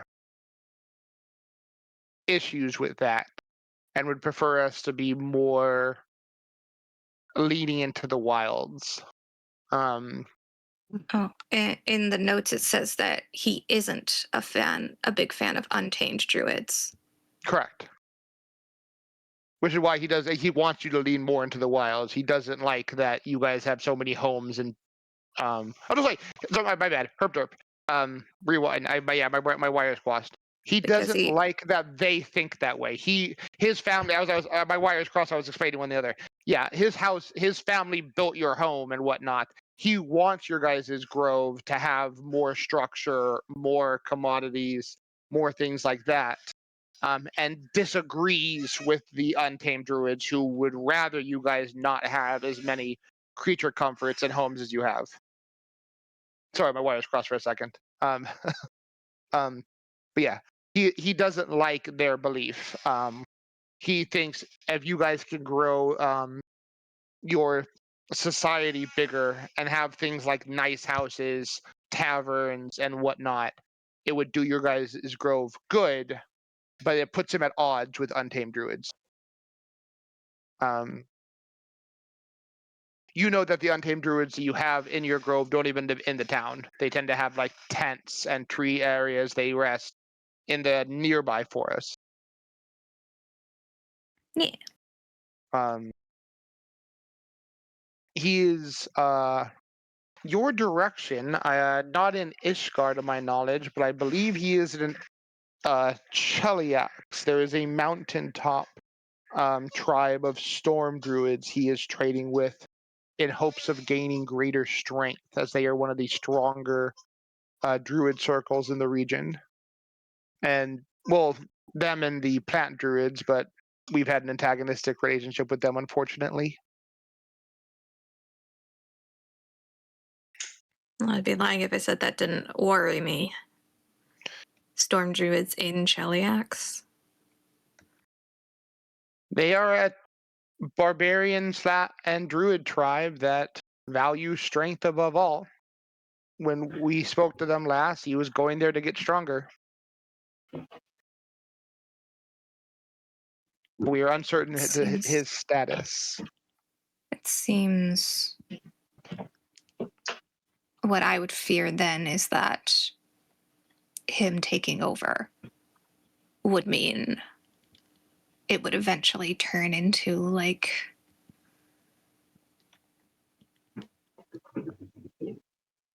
I'm trying to think of a better word, but for now the only thing coming to my head is like a dictatorship, but like maybe eventually not even having any sort of council or anything, wanting to be physically the strongest.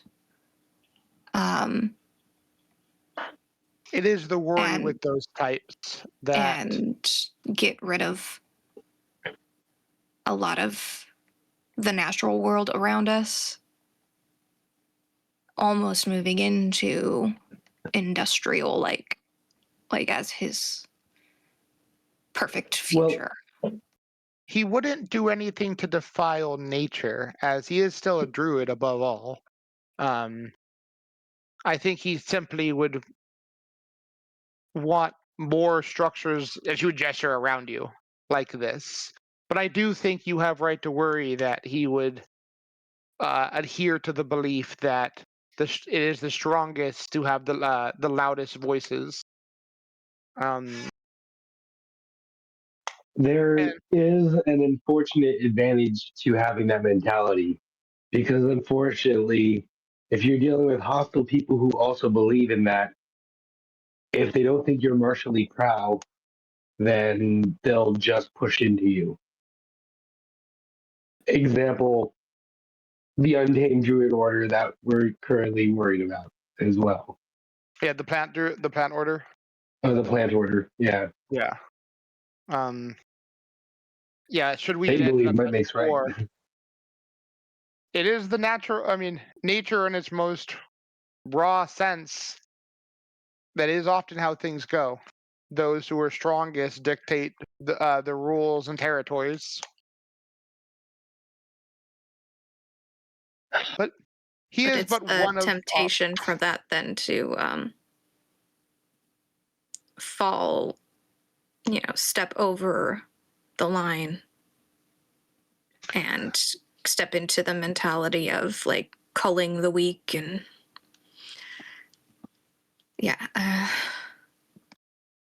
I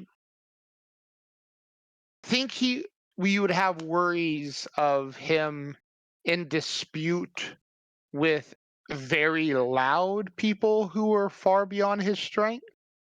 But I don't think he'd go so far as to just cull weakling.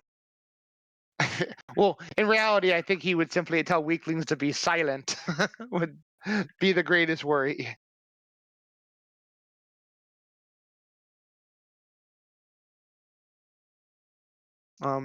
He was by no means none of these are foul individuals by any means. I would say they all lean, maybe not truly as pure as yourself, but all are on the gooder end of individual. They do come from here. And the virtues and values of the Grove of Embers should carry with them if they have not completely lost themselves. We put out good people. You are proof of that. I would hope they would all be as well.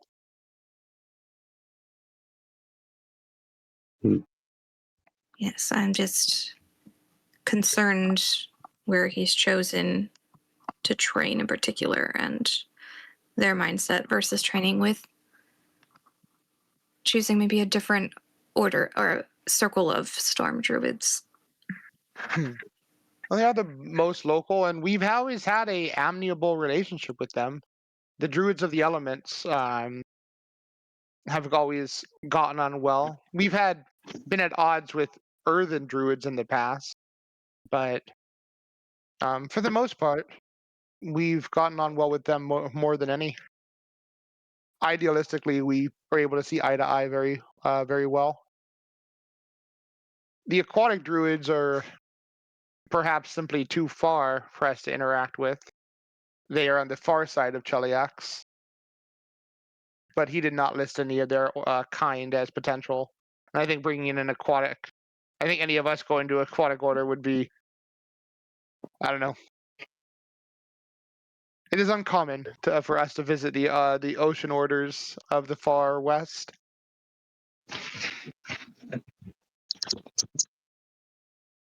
Anyway, moving on. Mir Thane was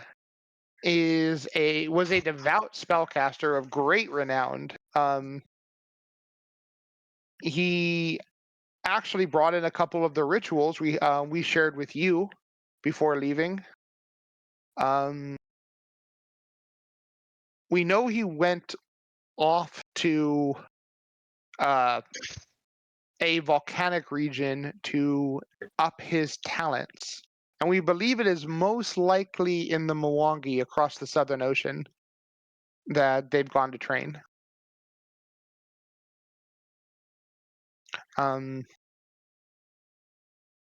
Very ambitious, very studious, was prone to getting frustrated in his researchings. If something took him too long to get or was too difficult, his rage would be something we could hear from, even hear sometimes. Would inevitably get to where he was going in his studies, or at least it's to be believed. But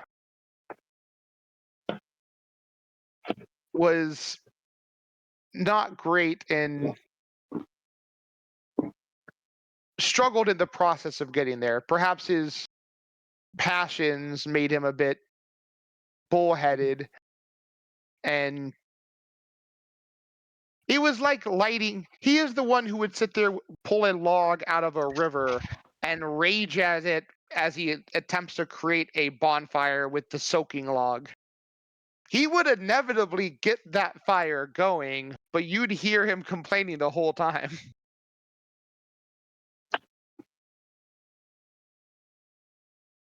That is the best I could describe him. At least you know he's committed. But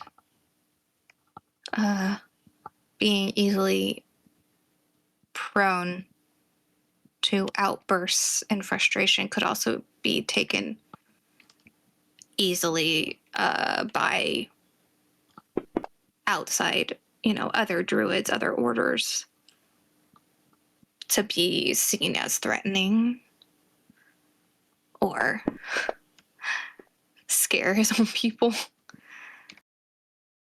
Yeah, I doubt he would be our best diplomat by any means. If he gets,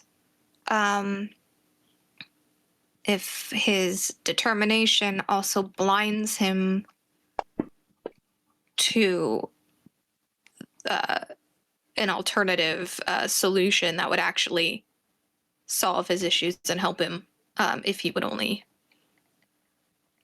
look, that could be another thing. Being completely set on one thing, even though it's not like working to the point that you exhaust yourself and deplete yourself, at least mentally, emotionally, when you could have just stopped and looked and been like, oh, I should have gotten a dry log. Indeed, I think your assessment's right.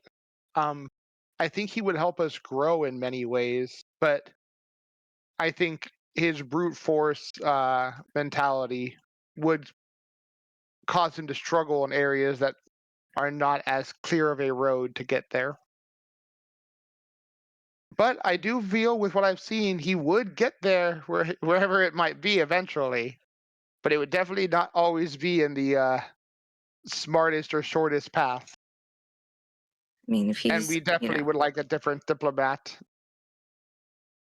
he was able to find some of our rituals, he does have talent and the perseverance, some of that stubbornness, bullheadedness would work in his pursuit of knowledge and benefit everyone, but it could also backfire when it comes to leadership and diplomacy. Indeed.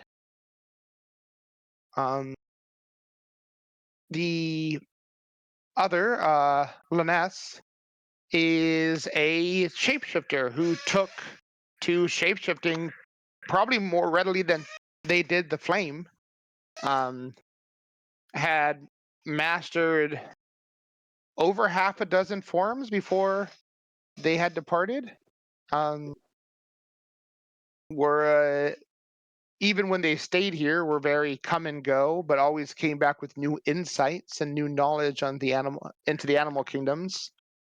And when they heard of the untamed lands being taken by a druid power, they simply packed up and said their farewells and were gone before the sunset that day. Very knowledgeable in animal kind, open-minded, but they are not in the same way that the storm druid wishes to grow our society.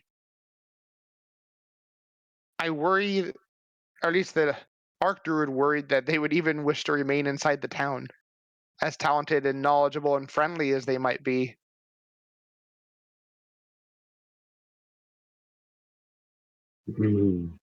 He seems more like a free spirit who Very much so. simply wants to wander and be amongst the animals rather Indeed. than, I feel like he would maybe feel claustrophobic being forced into a leadership role. It would be, I imagine, a part-time duty at best.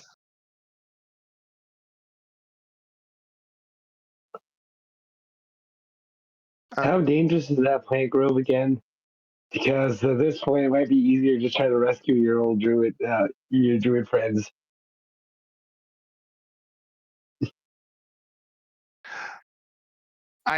Forcibly removing them now, I feel, would just lead to our destruction right away. How dangerous are they? I mean, that If they Mike just makes right, we can knock completely them down if you disarmed think. a few people right on our lawn, so... Yeah, we kind of owe them for that. They came on our property and threatened us, named a few people. Like, I don't know. Just letting you know, if you guys decide that violence is on the table for them, they have earned it in my eyes. Oh, yeah. But they will destroy this grove. Seeking a more long-term solution is probably the better option. Agreed. Diplomatic options tend to last the longest and be the best. They did share a very sacred, secret ritual with me. So that, I feel like that's their acknowledgement, or that the spirit's acknowledgement of my connection and reverence for nature. kind of entrusting that to me, even though I am Flame Order. I feel like that was a big step for them, even in just That's all right. If you ever reconsider, know that I will back violence. But if you want peace, I'll back peace. Well, I'm not going to force violence. But you know, I'm there for you. I mean, I'm not gonna lie and say that, of course, I was angry and enraged and wished I could retaliate there for, but I No, sought, you have uh, your whole village to look for. I sought a long-term solution that would cause the least amount of casualties. And I hope that's what we were able to accomplish. What I know of the Grove of Wild Blooms is they are friendly until they are upset, and then they are hostile until it is resolved, and then they are amiable if neutral. We don't engage with them as much as they have an innate animosity towards us. Though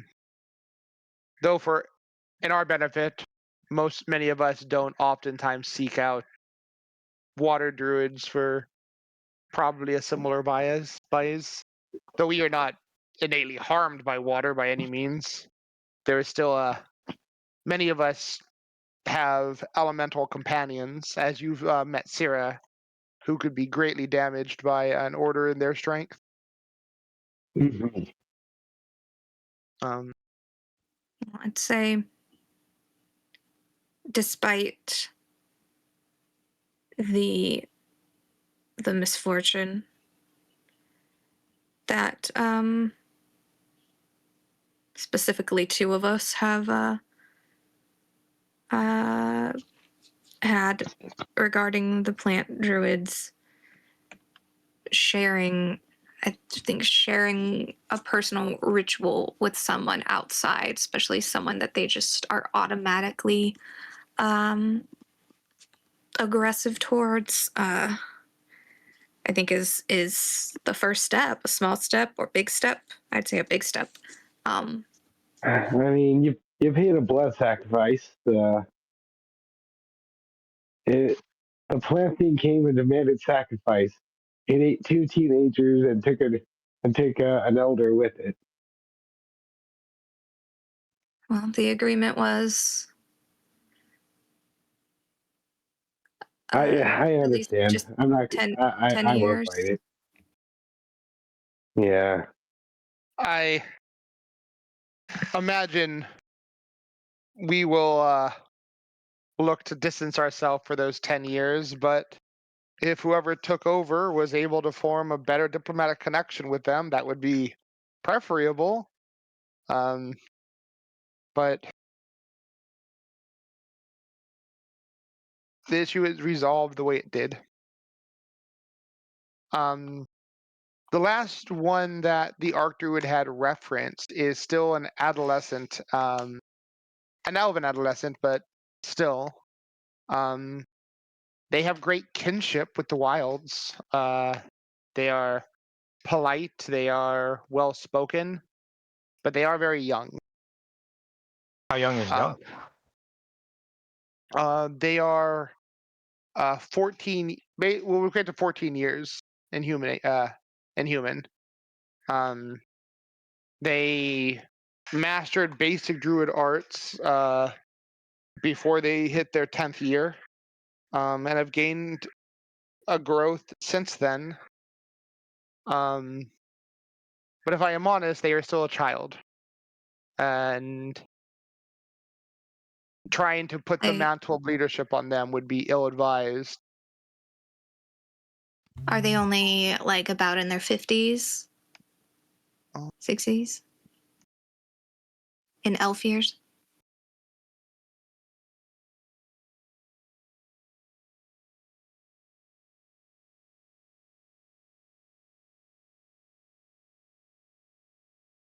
kid is older than Unmei and probably Grit put together. Oh yeah, I mean Grit's like 5. Unmei's only 17, so Duran's Yeah, Like they're James. they're I Right, no. they're They are actually just. I've done my notes. They are actually just They are an elf, but they are 14 years old. Like they are actually Wow. 14 years old. it's just Damn. a baby. They would- baby. Yeah. they would still very much have a small child kind of mentality to Yes. things. He's still wearing Um, diapers. They are a prodigy, but they are young. What's here's a No, yeah, he's not. He's not wearing diapers. Oh no, yeah. Elves age similar to humans for the first 20 years. Then they slow down. They're just slightly Um, slower. They hit physical maturity at 20, mm, as opposed to humans at 14. Yeah, they say basically a 50-year-old elf acts like a 30-year-old human, and then 100-year plus elf is considered adult status. They physically look 25 to 30, but they're very, very knowledgeable by elven adulthood, whether usually considered an ancient. By that said, I think the elven like heritage thing, ancient requires you to be 100 years old. At least, yeah. Yeah. So, but oh yeah, so they look like a young teenager. But I'm am I physically the oldest out of the candidates, or is there one of them that is older than me if I'm about 190? you would, well, you are just younger than Avicius. You are a bit older than Mirthane and Landless Thess. Avicius is probably like 250, I'd give or take. The other ones are like in their early to mid 100s.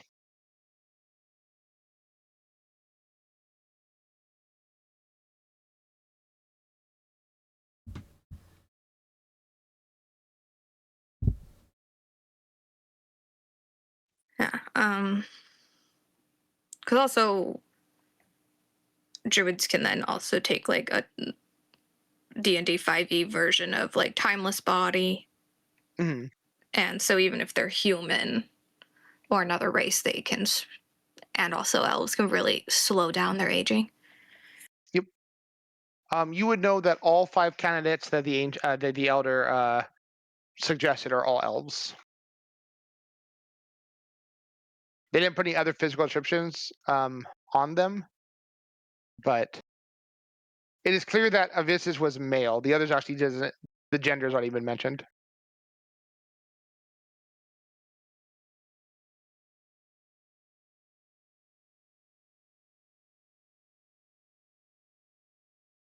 But the council wishes to, as quickly as possible, discuss who would be sought out and send a representative to speak to them. But since you are here, your input would be valuable, and I can speak in your behest.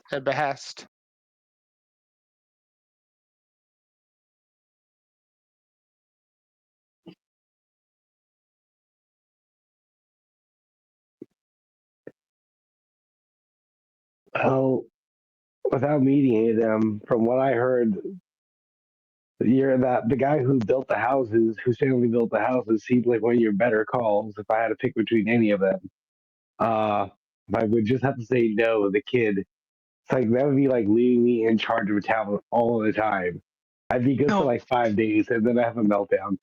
We So kind of no. already saw what happened when kids were sent on a diplomatic mission. Yeah. They were older.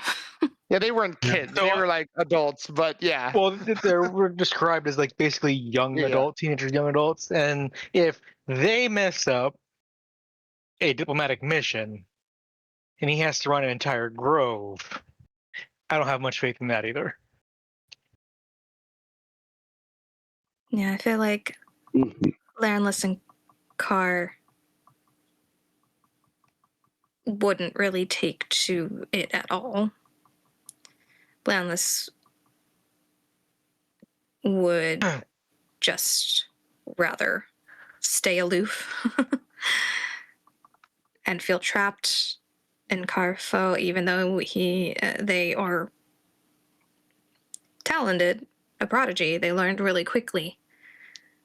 But having a mind that can take to things quickly and learn as fast and perfect things as fast as they can doesn't necessarily equal also being maturing super fast and, you know, he's still susceptible to the lack of control, the hormones, being more reactionary. If you see leadership potential in him, it wouldn't hurt to groom him into that role. But as far as making him an actual leader, I don't think that'd be wise. Not yet.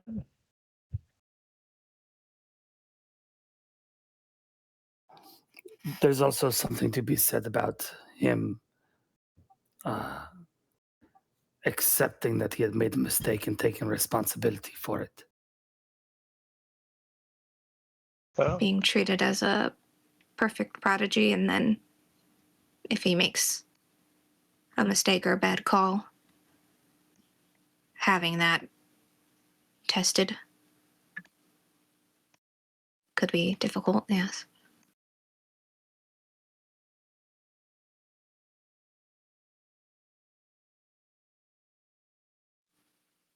For me, I'd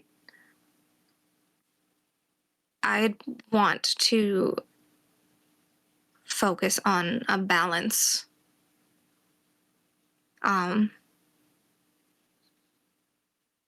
Between ourselves, everyone's individuality, everyone's personal interest and their own growth and what they want to do and pursue, and highly support expanding and growing in your knowledge, not just of like the world around you, but also the other druids, other groves, other circles or orders. Trying to let go of prejudices, or at least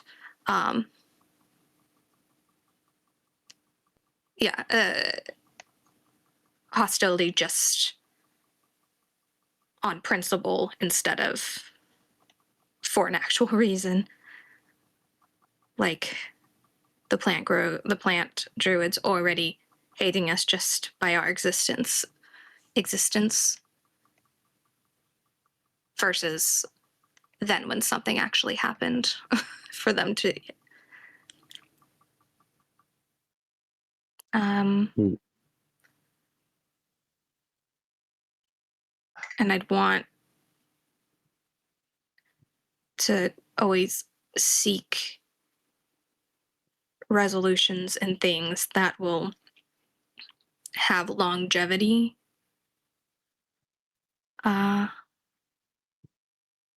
and result in the, as I said before, the least amount of casualties and pain.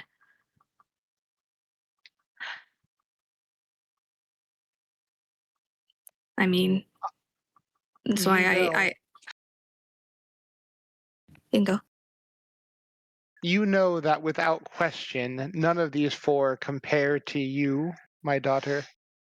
But there is a reason when you first came to me, I asked if you were ready to leave the life you've started behind. And you said you are not. And until you are ready to do so, I think the mantle of leadership will elude you. When you are ready, I don't think any of the other candidates even measure close to you. And I think your ideals and ideology would do us better than any. But the same with Lannis being called elsewhere by his own frivolousness. You have missions and tasks that will draw you away.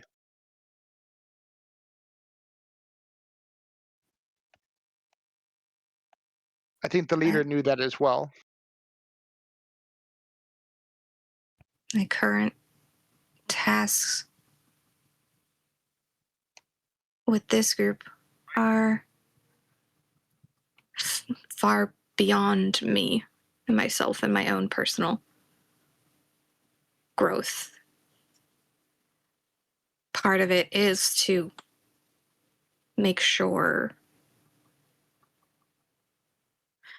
that the worst outcome doesn't happen, and that hopefully our grove stays standing, and that so do other groves, so do other communities. The threat to nature,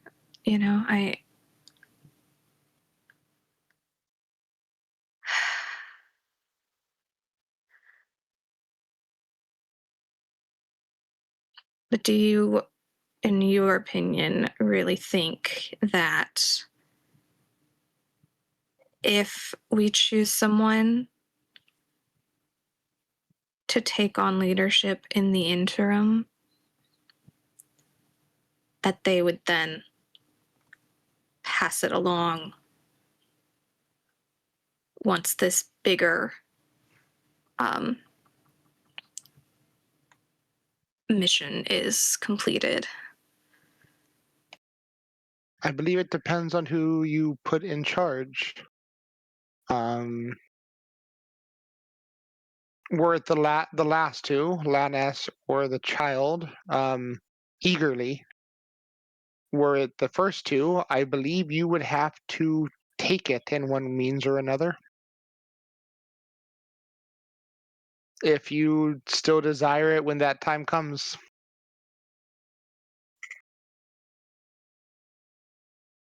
You were asking someone to step in and lead, but there is no formal leader as of yet.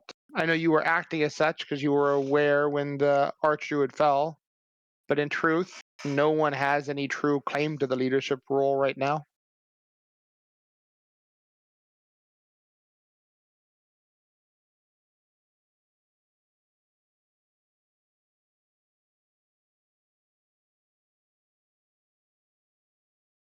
So I suppose when you decided you wish to step into it, you'd need convince the other that they are unworthy of it.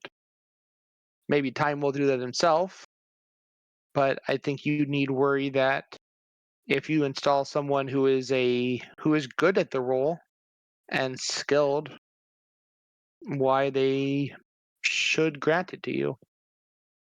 Not all will be as eager to support you unconditionally as I am.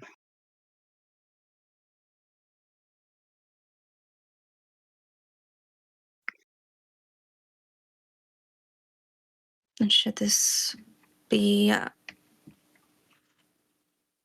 brought to the Grove's attention as a whole?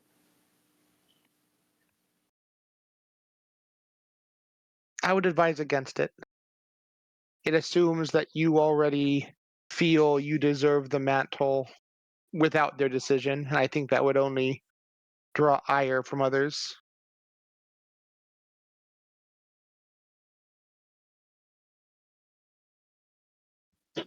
Then perhaps just the elders.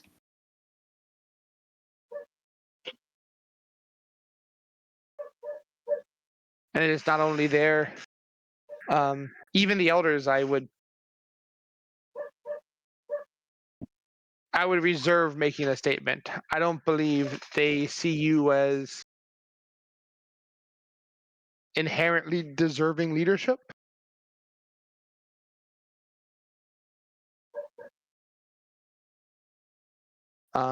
you need convince them that you were the best for the role, and I wouldn't bother taking on that battle until you are ready to take the role. And when that time comes, I would make sure you believe you still want it.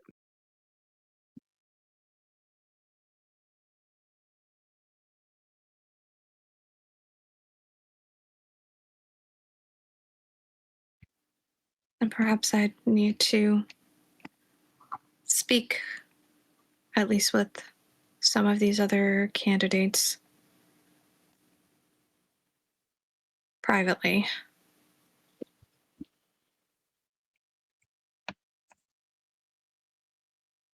And figure out what to do going forward with them.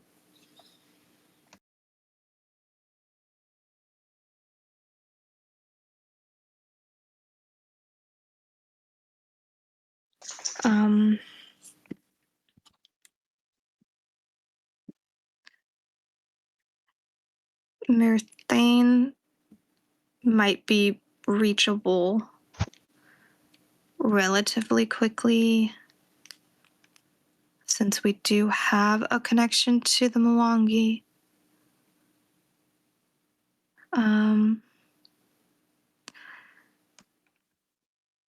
hesitant to go into Cheliax.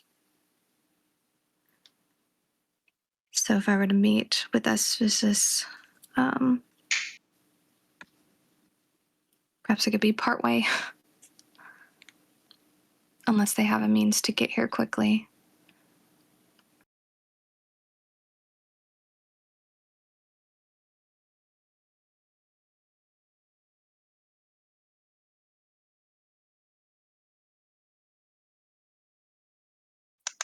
And then I'll look to the group and do any of you have any thoughts or opinions?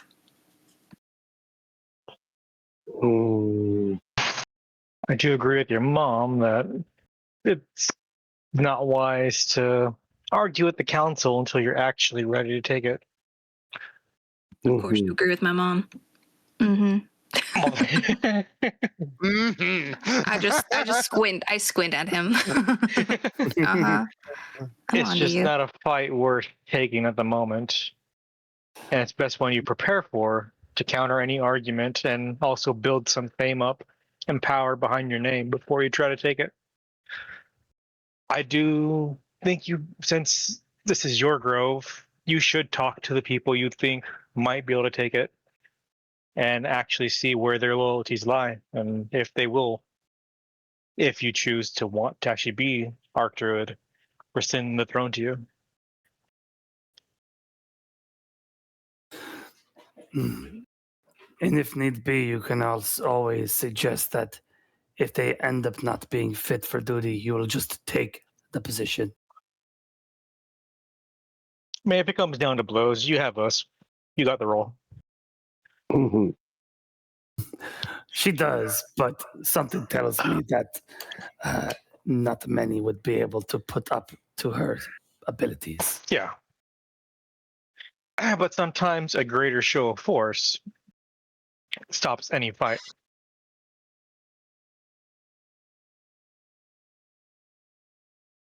In that sentiment, I think if you chose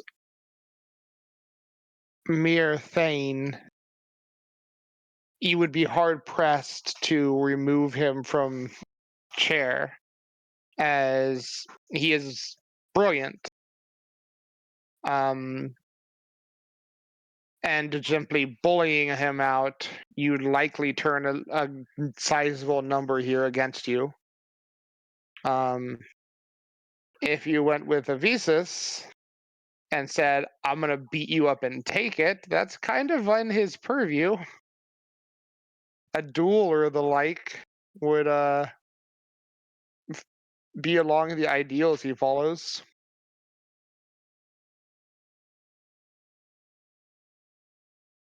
Well, I think Mir, you need to show that he is incompetent and you can do better. And there is a chance he won't be. A good chance.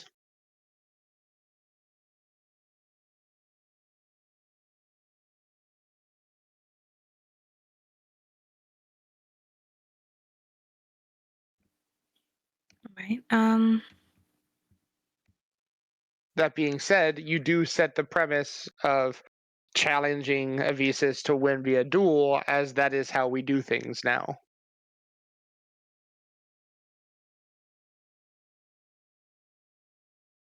You mean I'd set the precedence for doing that Yeah, in the and future? if one becomes strong enough to beat you up and take it, they would be within their right. But that is sort of how nature just generally works as we started this conversation off.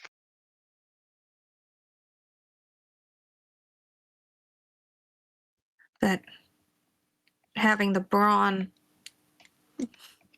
doesn't necessarily mean good leadership. You're right. Someone could come along that is physically stronger and take it and then run the grove into the ground. Burn it to ashes, as it were. Indeed.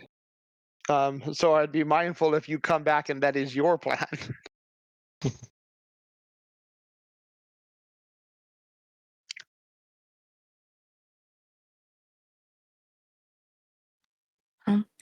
But that is a Then thought for another dilemma in the future.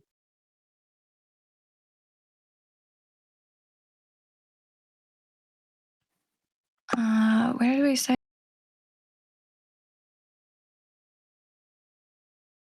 Oh, Landless is in Cyrodiil. Well, that is the place we'll be going through at some point.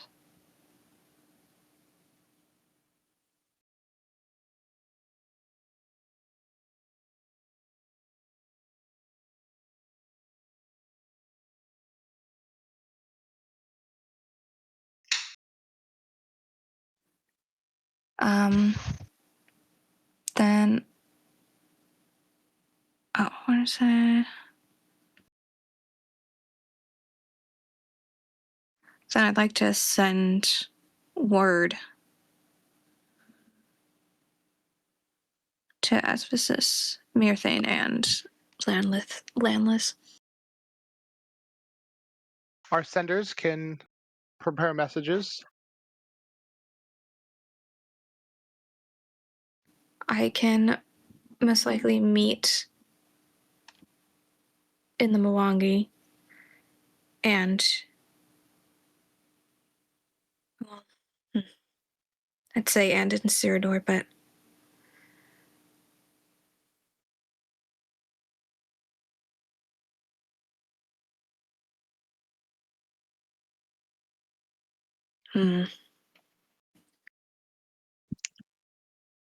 I'm trying to think of like how to like talk to them without it taking too long to actually you have physically meet with them.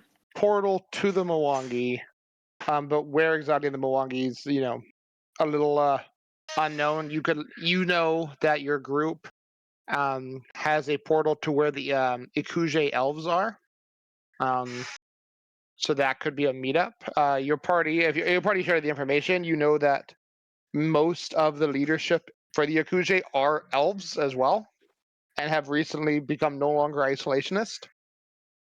Well, the Ikuje tribe are all elves. I said most of them, Jesus. They're the Ikuje elves. So they're no longer isolationist. That's an option. You also know you have, through multiple steps, a connection to the Storm Druids. This is true.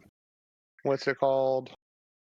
Your resident Hell Knight, you do know, can contact her other people, and they have an alliance with the Storm Druids. The one you met wasn't an official Hell Knight, but works with them. Mm-hmm. So they could have means of like quick transport there and back. You know, right before you left, she asked if 2 people could be at your house, and they were there the next day. Okay. So then the last thing would be the one in Ciridor. But Which you have because plans to go to anyway.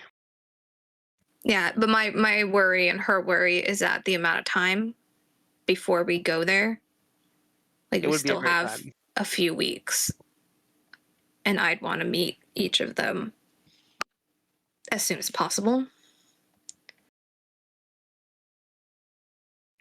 So it would be a matter of getting word to them and then seeing if through that circle of druids or whoever that they're working with and his own, or their own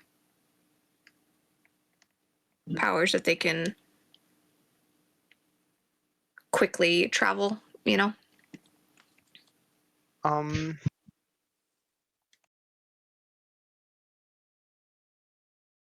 so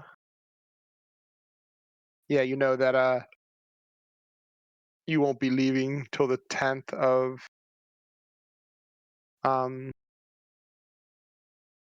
I think you'd be it's a great ask to have the one from Ciridor travel all the way back, though they might be willing to. Oh,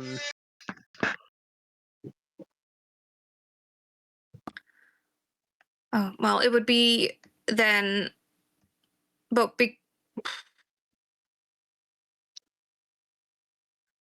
it's whether or not the Grove would be willing to wait that long, and I don't know. They will. Ill-advised. I think they wish to have someone in leadership by the 1st of the coming month at the latest. Already now the houses are starting to squabble and worries of threats and decision making. We've always had a centralized leader figure, so while the few of us older ones are able to kind of guide people, we are a passionate group that needs a stronger hand.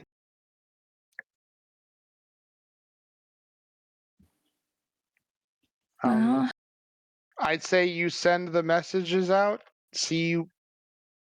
talk to who you talk to, and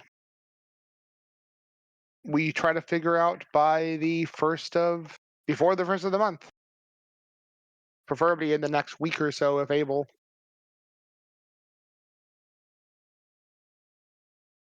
well, I will see if I can get a response from Landis as well. All right. And see if we can work something out before the 1st. If it, like, for a meeting, before then. And then Indeed. have a more permanent decision once I talk to the 3 of them. Then I For would now, make though, I would like to answer the people's questions. Let them know about what's going on, including like outside of just our grove and our grove conflicts, but also help them while I'm physically here with any like disputes that are happening between our order members as well. very good. So you intend to spend some. How long do you intend to stay?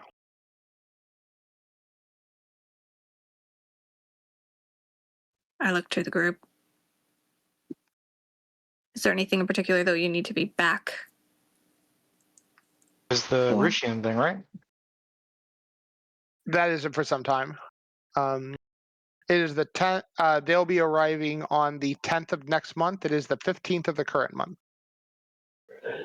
Or no, sorry. Yeah, it is the 15th of the current month. Sorry. Yes. Let me. Yeah. I mean, you guys, maybe you can stay as long as you want. If I stay like if you guys only want to stay for the day and leave tomorrow, that's fine. If you want to stay longer, it's up to you. And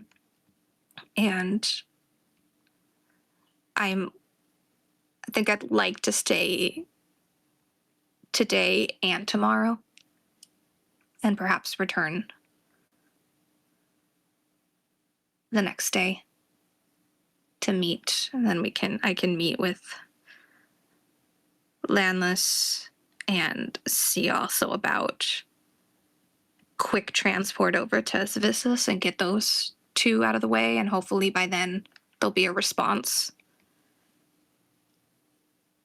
Myrthane. Hopefully by then there'll be a response from Landless. And I could figure out a meeting with them. Something that short term is fairly reasonable. I have nothing so instantly needing attention.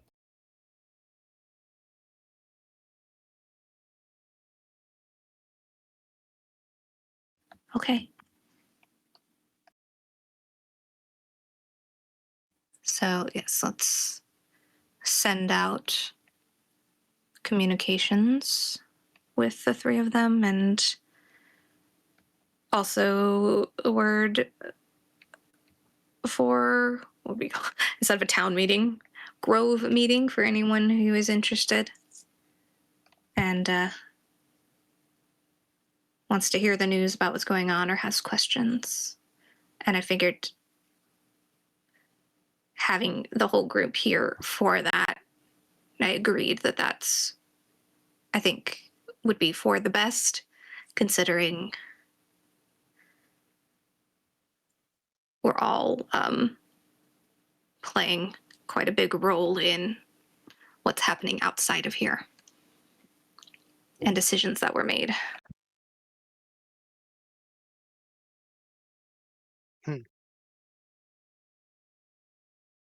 What does the rest of the party think? That's, Really that's spend it. some bit of time here. I'm not worried about leaving right away. Yeah, not so Yeah, urgently. I'm Ume okay. needs Yeah. time to get his harem together. Uma doesn't need a harem. Ume's a one girl kind of guy. Sure. In much the Okay. same way that Moroku is, I'm sure, yes. Ume is also considered a baby amongst most of these people. Oh god, yeah. It's like a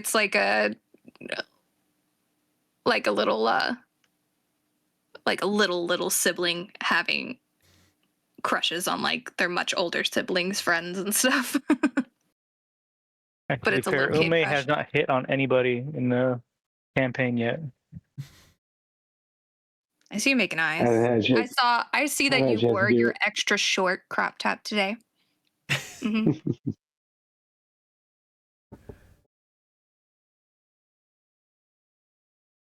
Yeah, we all know what you did with that gambling guild chick. Hey, 20 silver, 20 silver.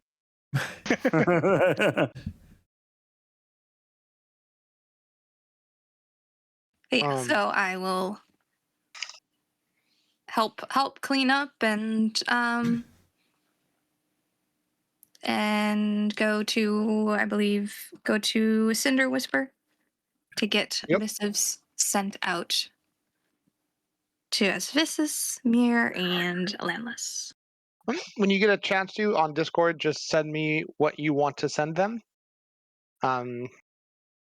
If you want to get party invite input, feel free. You have a whole chat for it. Then there is a lot to do, a lot of opportunity. What does everyone want to do while you're here?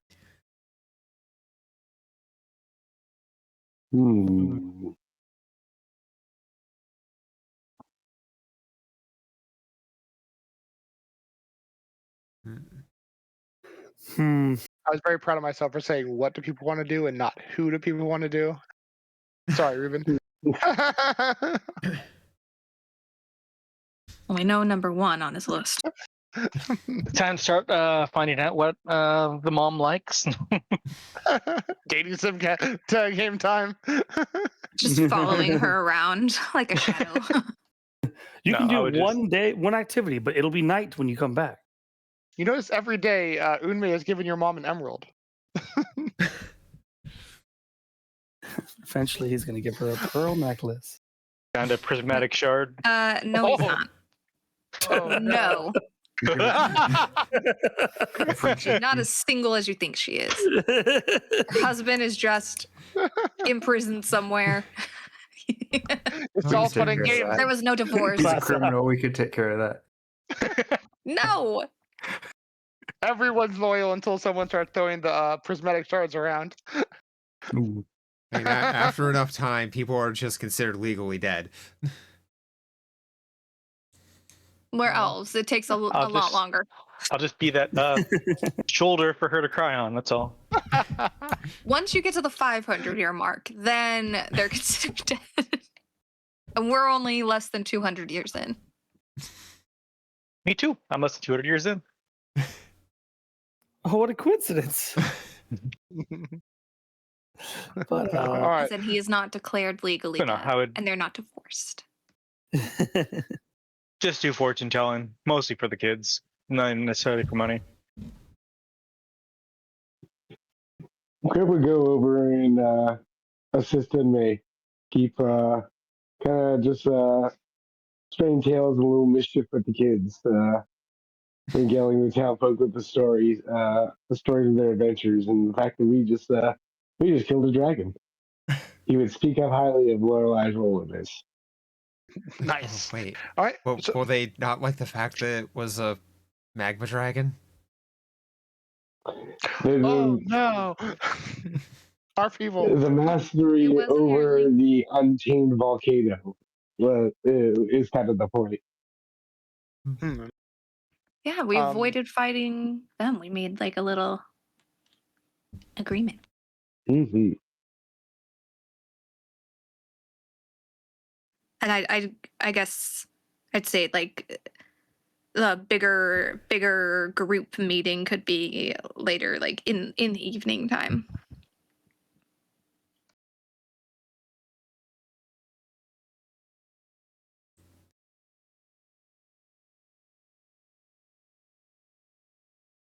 Definitely be back.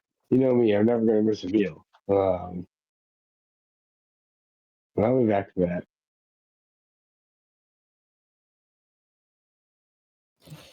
And Duran would be feeling nostalgic and seek to hunt as their people do and learn their ways of hunting.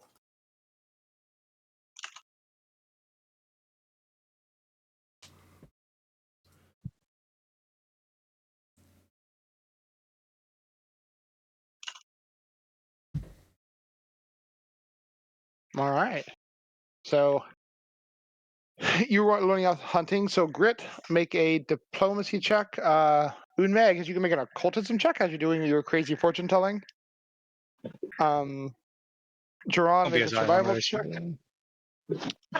started. And Moira, what are you up to? Yeah, I think Mario would be just talking to whoever about religious stuff, like their views on Saren Ray and everything, and just comparing notes. Being a nerd. Make a religion check. They would like an impromptu sermon right now. Where's my religion at? Right there. I am bad and you are bad and we are bad together. Humanity is an awful lot, but God is slightly better.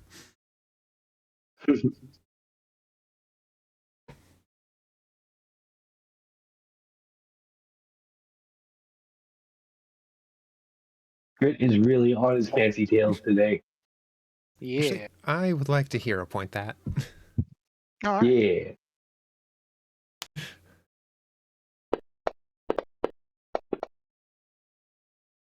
It's an improvement, whatever, I guess. It's an improvement. All right. Mm-hmm. And Flynn, what are you up to? I sent you a message. Da, da, da, da, da. Okay. Make a society check.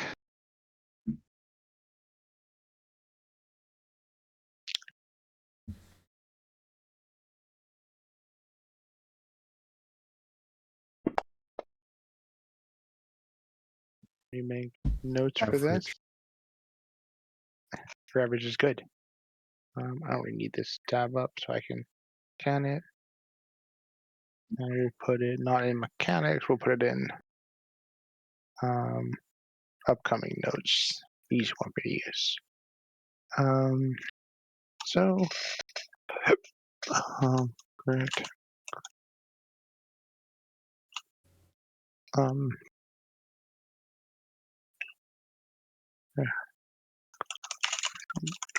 Use group.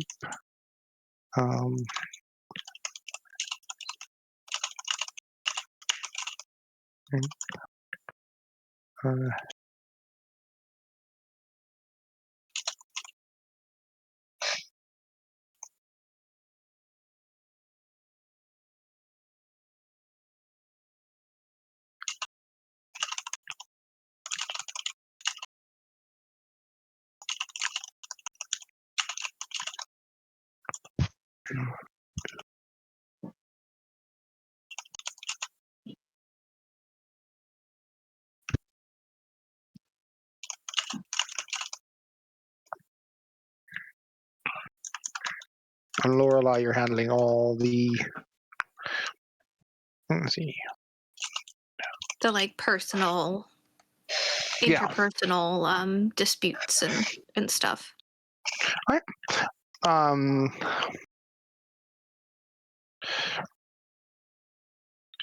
So there's a number of issues you run into as you're talking to. A lot of them are logistic and administrative issues. You know that your group has to deal with a lot of that back at home.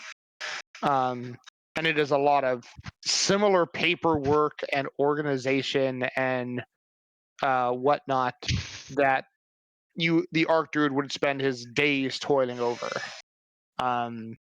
This will take a lot of time and a lot of knowledge in society. This stuff you'll gain by the end of the day, knowing. You know you'll have to appease numerous people. And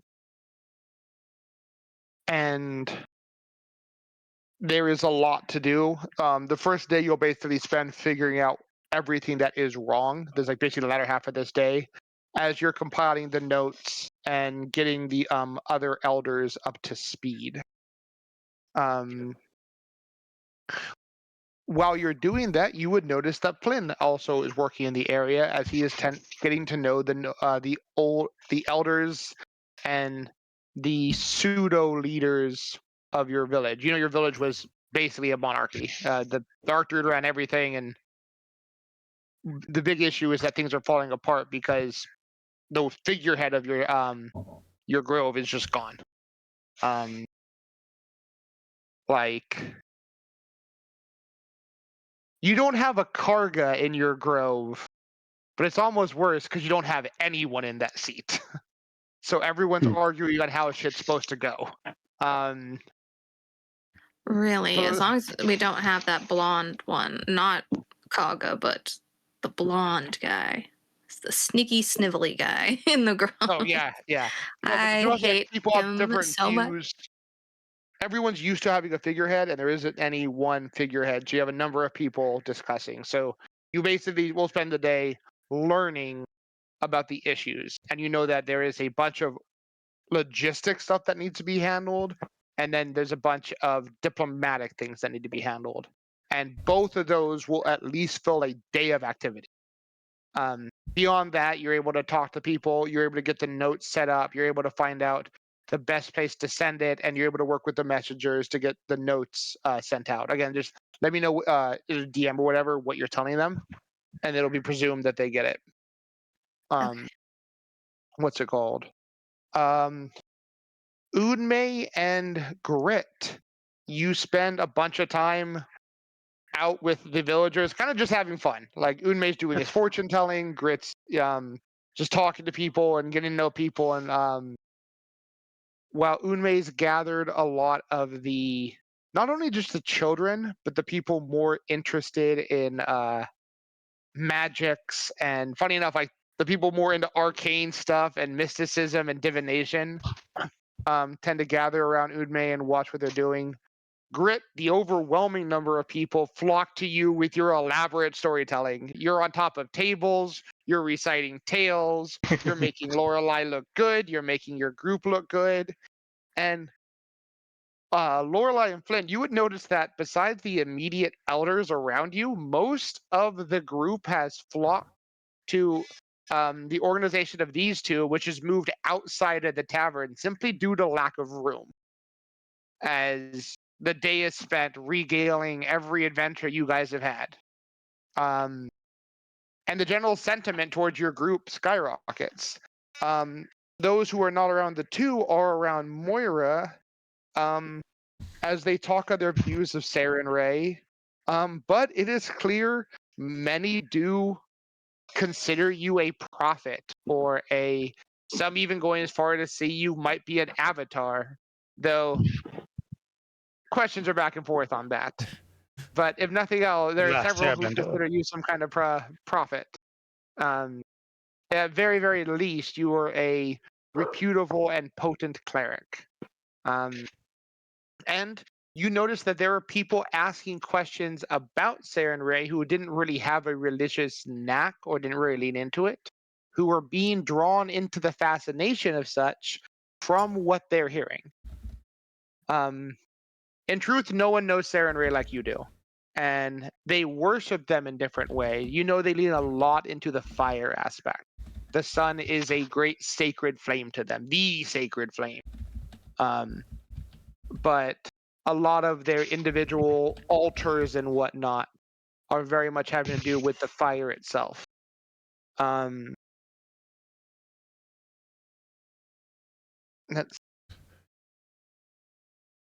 And Juron, you've learned magic is cheating. Magic is cheating. Magic is cheating. Yeah, I haven't learned anything of that. So you go out hunting with them, and their two best hunters would basically get within 50 to 60 feet of a target, mutter some words, and before the animal can move, is blasted with a fire out of nowhere and falls over.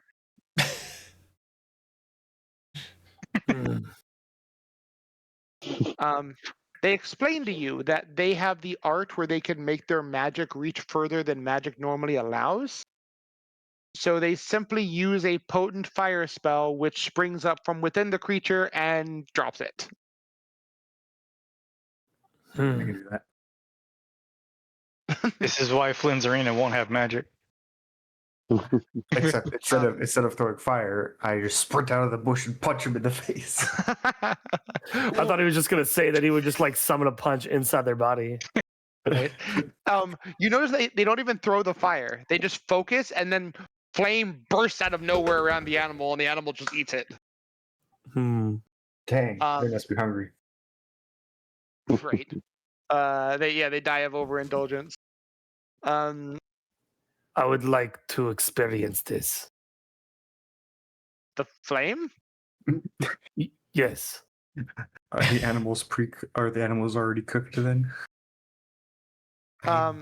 Damaged but not cooked. There are a lot of calories in fire, so yes, they would overeat on fire.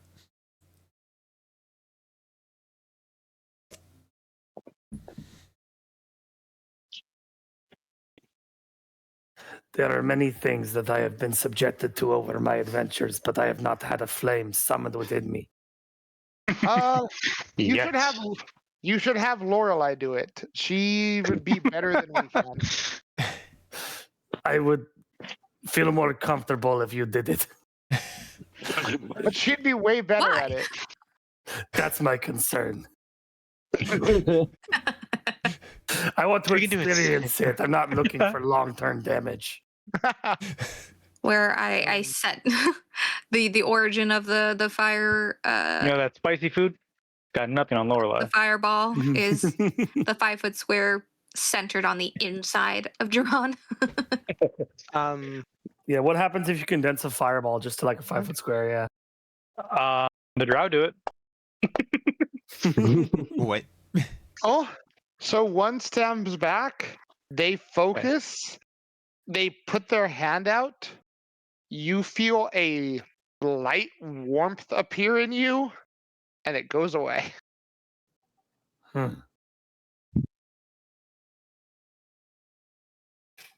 It is actually, as you say, just appears within. I need to be able to see the person, but you're way too strong for me to do anything to you. They actually take time, the 200s doing it, and you feel multiple times it kind of just warms you, and then there's nothing. A couple times you see a little smoke, like fading off like your arm, but Mhm. congrats on repeatedly critically succeeding against them critically failing their attacks to hurt you. Perfect. Is Duran actually cold-blooded? The game doesn't specify. I would say that anything that is anthropomorphic in any fashion is probably not cold-blooded. Okay. Hot-blooded. They're like Tea. level 3 to 5 druids throwing an attack against your AC. Yeah, Doesn't work. yeah. But They did their best. yeah, you know what? He would privately take this as his own little personal victory that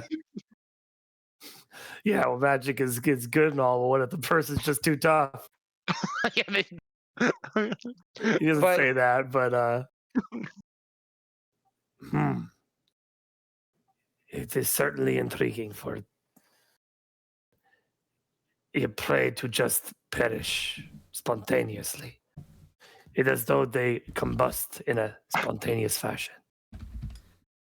it is useful for hunting as the animal has difficulty discerning where the ignition stems from. They'd hear us, but we try to, and you'd notice when they did it, they tend to position themselves in the direction the animal is already facing when they're hunting creatures.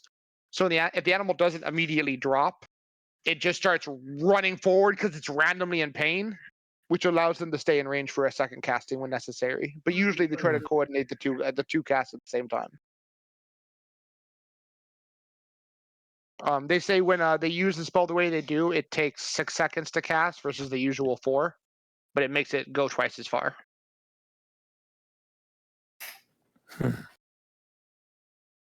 Ooh, Yeah. reach meta magic. Reach random magic. Yep. Yeah, Ignition's a great hunting spell. Mm. it is absolutely. And they're flame druids, so Hold up, I'm carrying 32 barrels of oil. Let me set them down real quick. oh no. Oh yeah. Now we just need a 50-meter tall cliff and a owl bear. So, to do, Elian would make space for all of you in her home to rest. The living room has more than enough space, and she lays out ample bedding.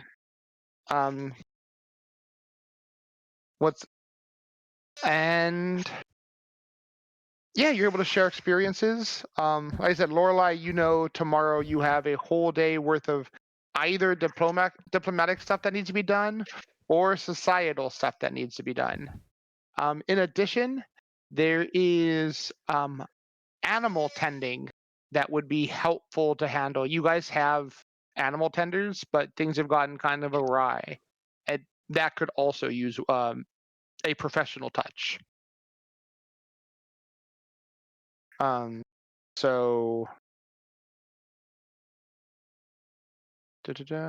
for Ooh. today, I'll put it in information. I definitely ain't tending to any animals. Solved animal tending her work.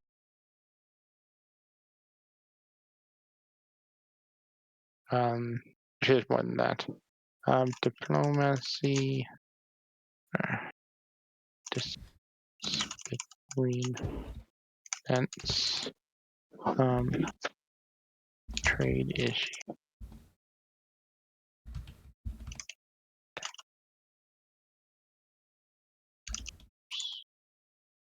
And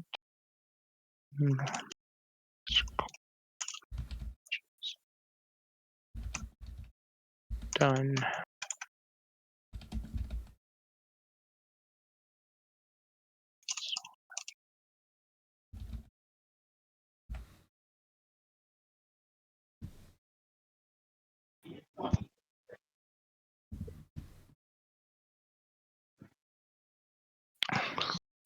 All right, yeah. The big issues that that have been not fully resolved is issue with the animals, the general paperwork for the running the place, the disputes you heard mentioned. There are trade issues and things involving like who your grove trade with, their treaties with Druma, issues with nearby citizens, or cities and whatnot that have just gone untended and unhandled. The general discourse and like anger that was rising in the town has largely been quelled since your group has arrived. People are happy between great storytelling, everyone working with the community.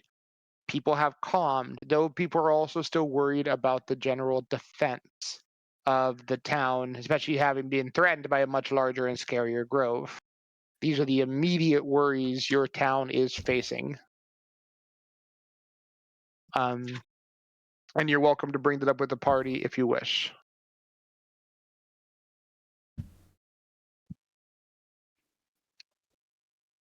Okay.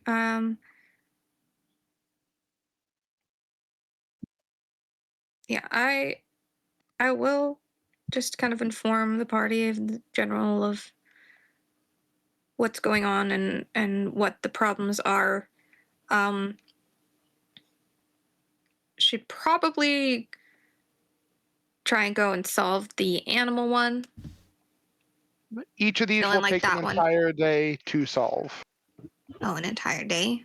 There's a bunch of issues that have just gone neglected.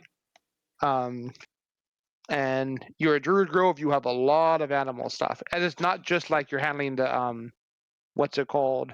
The horses in the stable, like some mundane people, but you're dealing with like appeasing the predators that exist around your guys' thing and the wildlife, the hunting life. There's a lot that goes into maintaining the general animal well-being of the region that you guys generally do as druids. The Arc Druid was kept busy.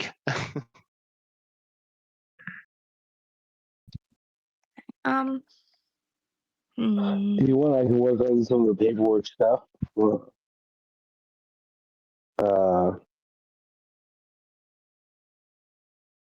Me and or Flynn or Unmay are all pretty good at that.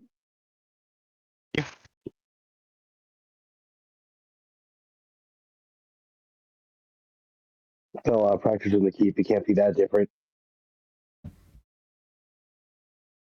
Yeah. Just trying to decide most important ones to take care of first. Well,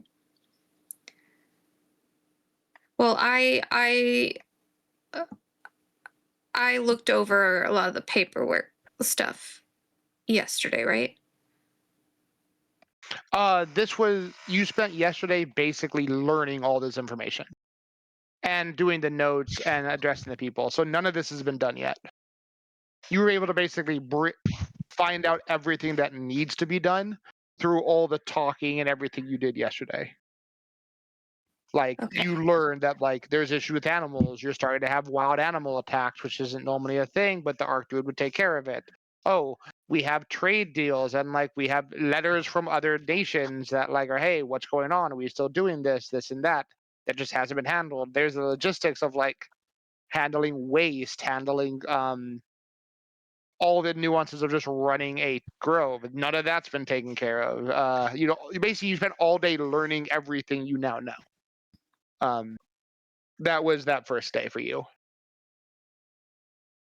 Okay. And sending the letters out. And updating the elders on what's it called, like what's going on and what your plans are. Okay. So has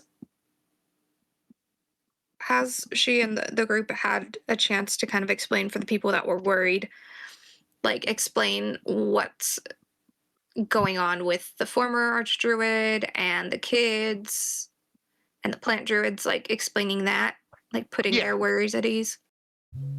You relayed all the information and whatnot. Yeah. So you were able to get Okay. that across to the elders.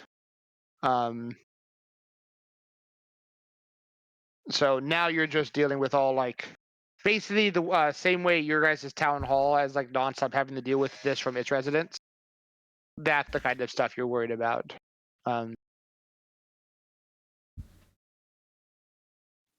Okay. Then I would like to also help with the paperwork, but considering there's like attacks and stuff going on with the animals, at least for however many hours of the day, the main chunk of the day, yeah, if Grit and Ume and Flynn can help look into the paperwork and, give their opinions on what to do while Lorelai and Sierra go out and handle the animal situation, both with like the more domesticated ones as well as seeking out the predators. They have their own leaders to speak with them, speak with animals, and figure out, make arrangements with them. All right. So I know at least Lorelai is doing animal tending. There are various other issues. Would anyone like to help? Yeah. Like, There are 4 fully resolved issues, and then improving public relations never hurts. is it like Grit's happy disputes? to help with the paperwork. All right. Yeah, if there's any paperwork needs handling.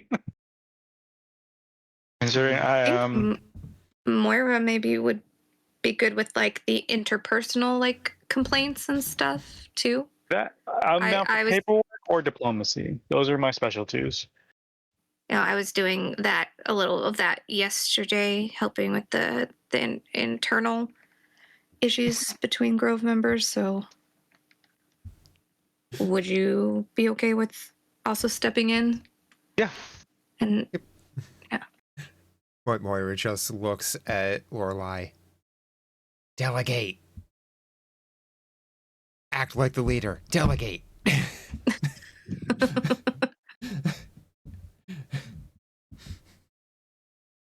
okay, You know well that then. trade issues and diplomatic issues between other cities is going unresolved, as are defense worries. Probably gonna stay here an extra day.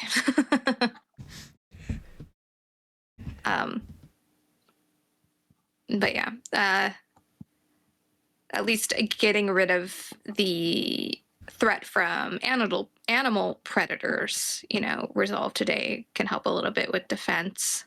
And then, yeah, I can tackle that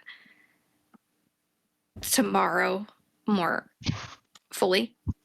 But yeah, I feel that Moira would be good at helping out with the interpersonal complaints. People respect her and look up to her.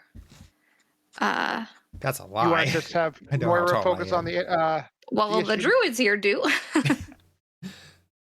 They're taller than me. They're well, some of the kids. Okay, fair. Some of the kids have to look up.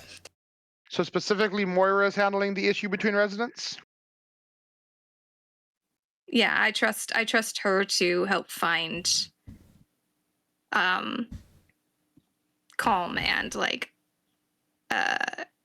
good compromises to help everybody, find the best outcome for each person, find a balance, assuage their concerns on an individual level.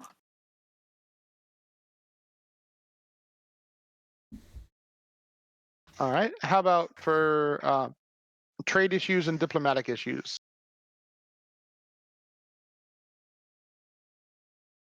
Hmm. So I have Grit focused on paperwork, you focus on animal, and I have Moira mainly focusing on the residential issues between residents. I thought I was doing diplomacy stuff. There's more. You want to do like there's a multiple diplomacy things. There's one that's literally the diplomacy thing. The diplomatic issues with other cities and traders and whatnot. Think I did. I mean, sure. Yeah. That would be exactly what I want to do. Cool. I have it all in the Age of Ashes information. I'm like slowly updating it as people say they want to do stuff. Is that good with you, Lorelai?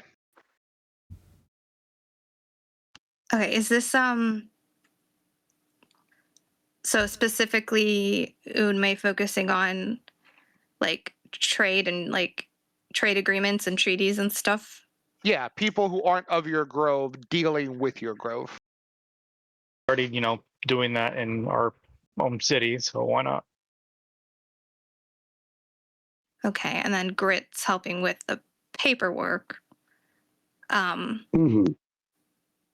Yeah, and then Flynn, you said you also wanted to do paperwork? Or did you... Or maybe, yeah, if Grit and Flynn, Grin, helps with paperwork, and then maybe Jiran could help with suggestions for defenses? Bolstering defenses? Would be most reasonable for me. Okay. All right. Flynn, does that work for you with paperwork, or did you have a different idea? If that's what she wants me to do. Well, that's what you said you were going I to didn't do. say But anything. I haven't said anything about that. He's been very quiet. I thought Yeah, I heard him I like want to. agreeing with the paperwork thing. But okay. Well, At we this have enough point, people. everything's mostly handled. So Flynn is a wild card you could use otherwise. Well, I mean, okay, I'm not trained in Mhm. society, but would I still be familiar with the society as far as my grove and some druid groves are concerned? You understand the ins and outs of it, but this is all like technical stuff. Okay. Yeah, I'm what's it only called? trained in diplomacy, but I don't have any training in society. So if there's stuff that specifically needs society, The paperwork is definitely a society-oriented thing. okay. Grit, Grit's capable of doing it, done it for a while. One person can handle the task. You could double up give them an extra 4 hours to do something else if you want, or you could assign Flynn otherwise, or ask Flynn what Flynn wants to do. Up to you. Yeah, well, that's what I was going to ask is what do you feel, Flynn, most comfortable I'm doing? skilled in a lot of these areas. In fact, the one I'd be least skilled in is settling the disputes between the residents and tending to the animals. But dealing with other nations, working on the defenses, and filling out the paperwork are all well within my capabilities. Mm-hmm. Such a And Flynn perhaps answer. you could be like a floater between. But I help with everything. So do you want to be like helping Well, actually, a little with if I could each? put it in there, Flynn, you actually do know more in depth about society and the paperwork here. Maybe I can apply my thievery skills to the defense of this place kind of show more of how to set things more like traps and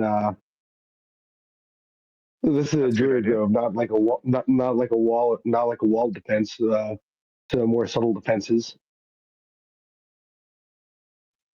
That you and Duran can help with. Yeah, I can help Duran with the defenses. And then you could also maybe, even though the magics are different mediums, but like also with input for our magical defenses too, like figuring Oh, out. definitely. I can definitely figure it out. Okay. Then the two of them will do defenses. Then if Flynn would be so kind as to help with the administrative paperwork, Simple. along with Unmei doing trees and trade paperwork and whatnot. All right. Everyone is in order. Let's see. So, Lorelai, give me a nature check. Flynn, give me a society check. Moira and Unmei, give me diplomacy checks. Jiran and Grit, you can give me an attack roll or a skill you think is more fitting in what you're doing. I am going to give a thievery check as I'm going to kind of look for more clever ways to camouflage and trap the settlement. I'm slowly rolling higher.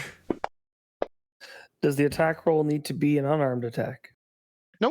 I will re-roll that. All right. If I would need to re-roll mine to get a success, I would also re-roll. Much better.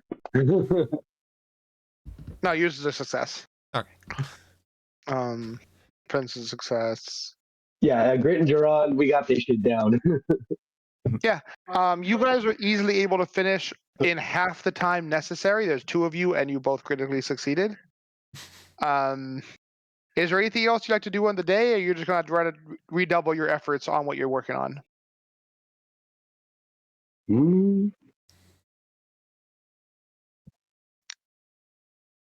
I would probably just redouble the effort and such. Kind of make sure the job is too easy.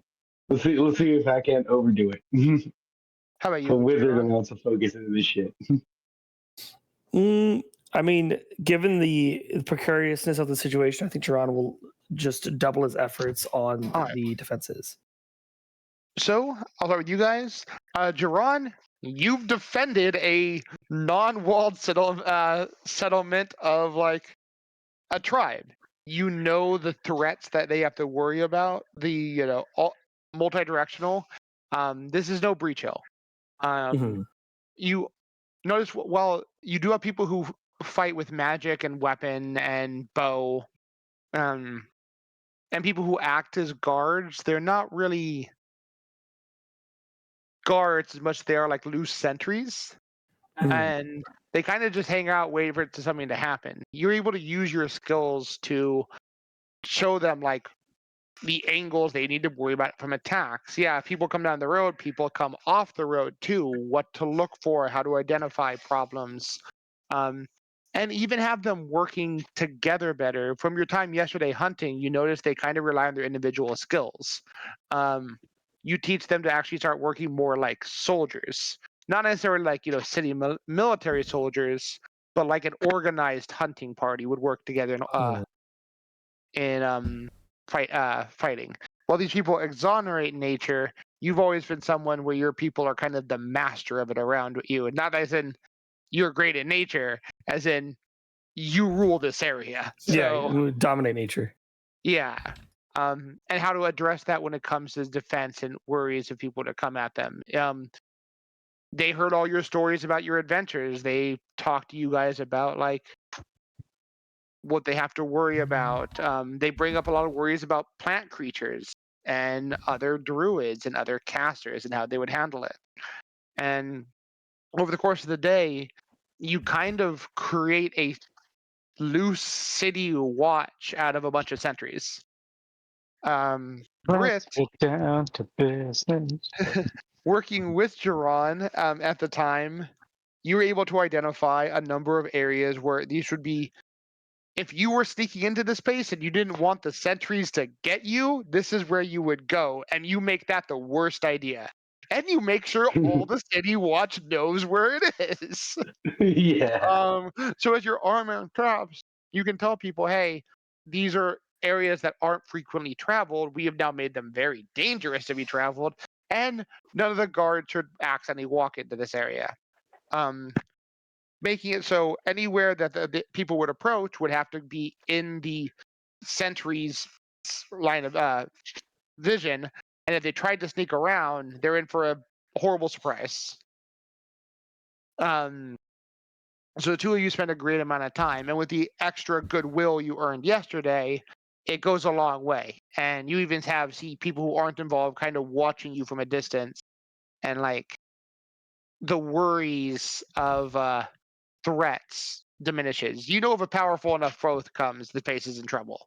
But mundane issues, a group of cocky bandits who think they can take advantage of the forest dwellers, are in for a bad time. Flynn, you have dealt with so much paperwork in your time, and boy, oh boy, is this more of it.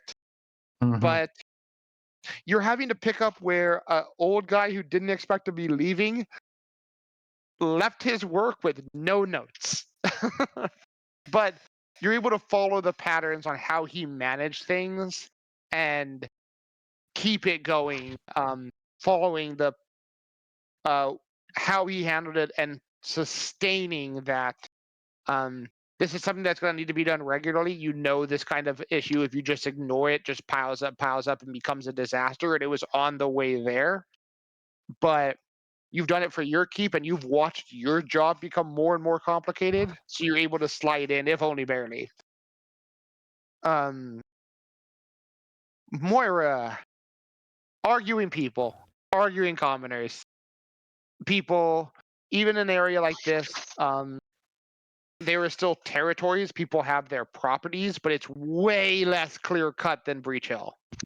In Breach Hill, you have like a square of property. This is your square of property. This is your walls. In most of the town, you don't really have a lot of like yard space. You have like your building. So where your building ends, your building ends.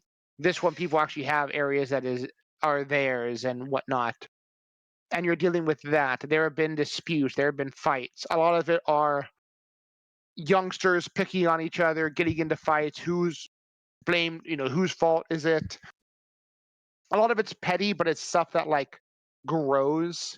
You notice that there is still some cliquishness even in a druid grove like this. There are groups of families who get along real well and don't get along with other groups of families. So you're able to start working through all of that.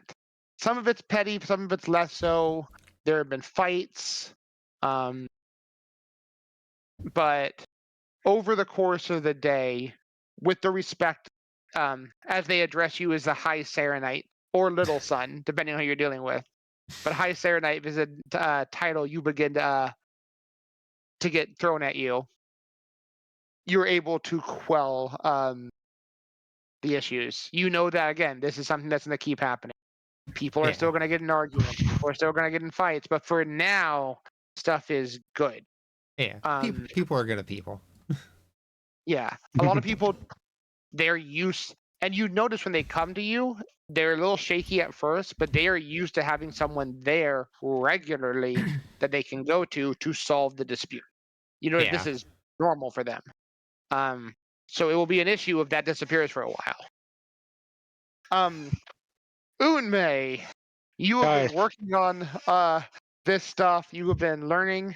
Not only are you able to identify the dealings and whatnot, you notice pretty quickly there are areas where dealings are taking advantage of the growth. As you start to look into more on like trade deals and values, there are times that Grove is way short selling what it can do. You have people who go out to nearby farmlands and like trees and area to like enrich it and better soil, give advice, and a lot of it's just for it's being treated as expected and pretty much valueless.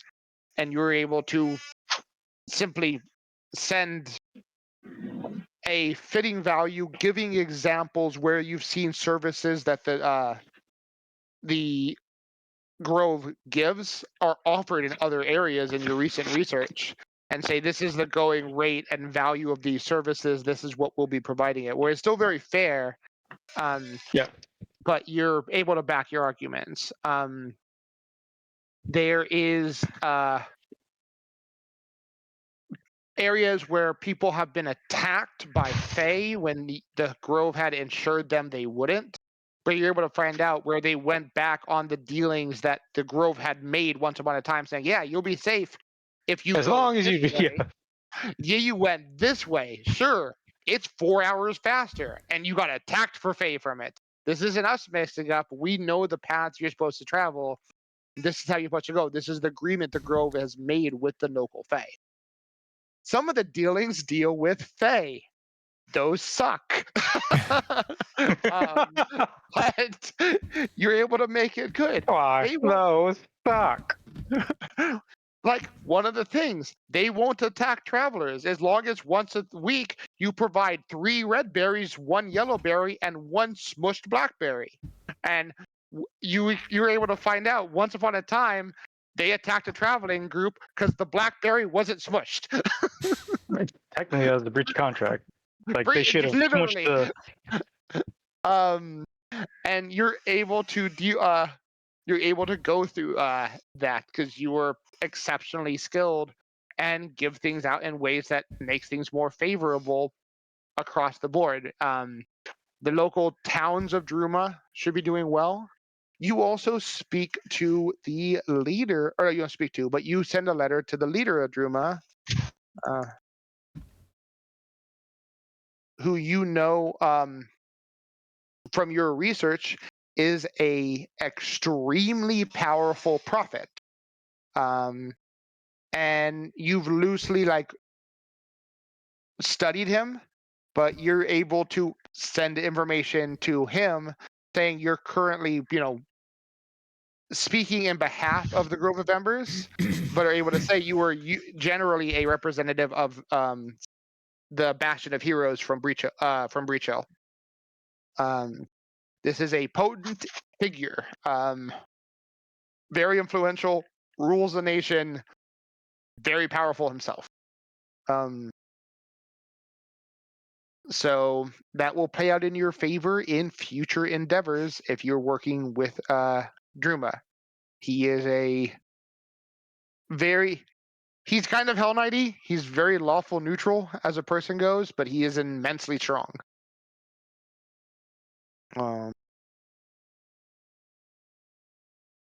So let me see.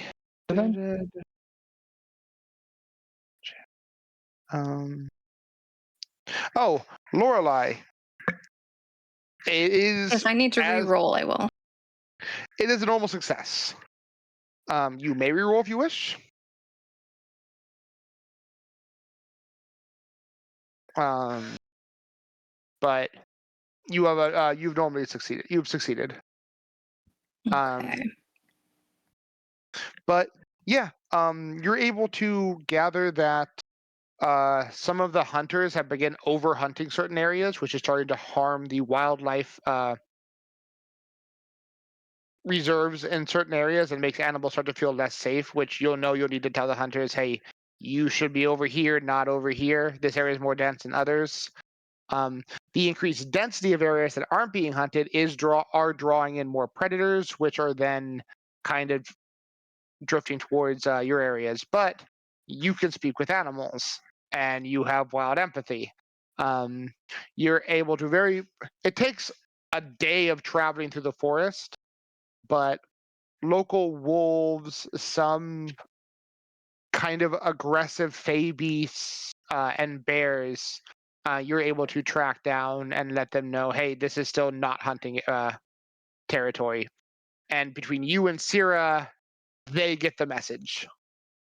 You're able to relay to hunting parties, hey, back off here, prioritize here. But animals are animals. This will be an issue that needs to happen regularly.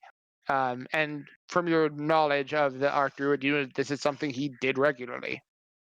So you shouldn't have to worry about your grove being attacked by anyone, any animals that is, and you should make sure you don't accidentally end up over hunting areas. And all is good. But you've kind of seen as your party spreads out, you handle things. The Arc Druid thing is a full-time fucking job, and so somewhat thankless at that. At least it's sometimes. But the animals don't. They're no threat to you, and they heed your word. Even with a less than stellar roll, you were skilled enough at nature to ensure your territory belongs to yourselves and no other predator. Okay. I'd also do, a little bit of like influencing nature to listen. Yeah, nature is ripe here. Besides like the one area that's a little overhunted, nature flourishes here. The balance of everything is perfect. There is generally speaking, an exact ratio of like prey animals to predator animals. Wildlife grows, well, plants grow well. Your tribe still greatly takes care of the area.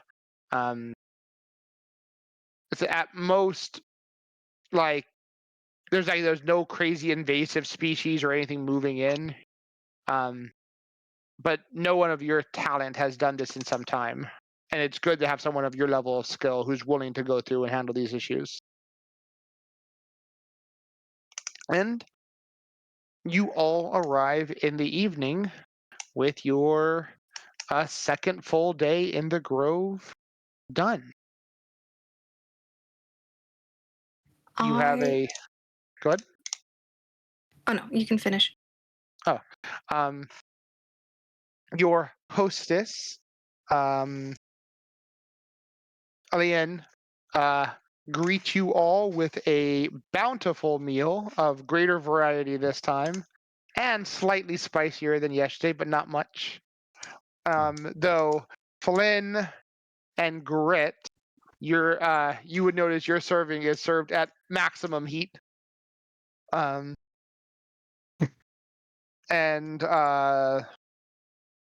requires milk. milk is provided this time. Milk, fruit juices, various fruits, some hearty, thicker roasted vegetables, and cooked lamb. And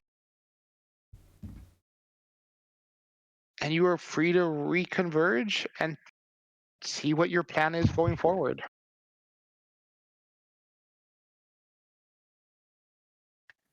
Well, I would like to perform the plant growth ritual over the crops. I'm assuming we have like a farmland, area. I would like to do that for here to help sustain maximum quality of crops, at least for the next year. That will take all day, so that would be one more day. But again, everyone is free to go when they need to. Thank you. I was holding it all day. Then start urinating. Free to go. Yeah, makes sense.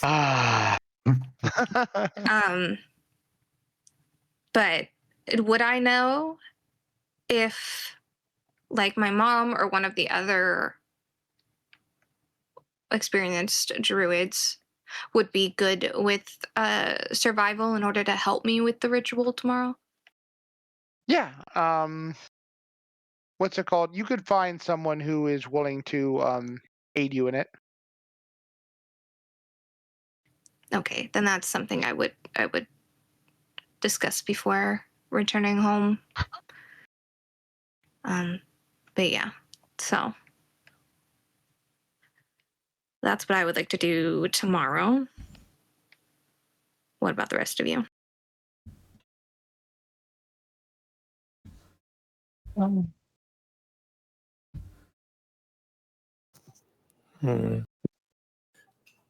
Hard to say given what the resources have.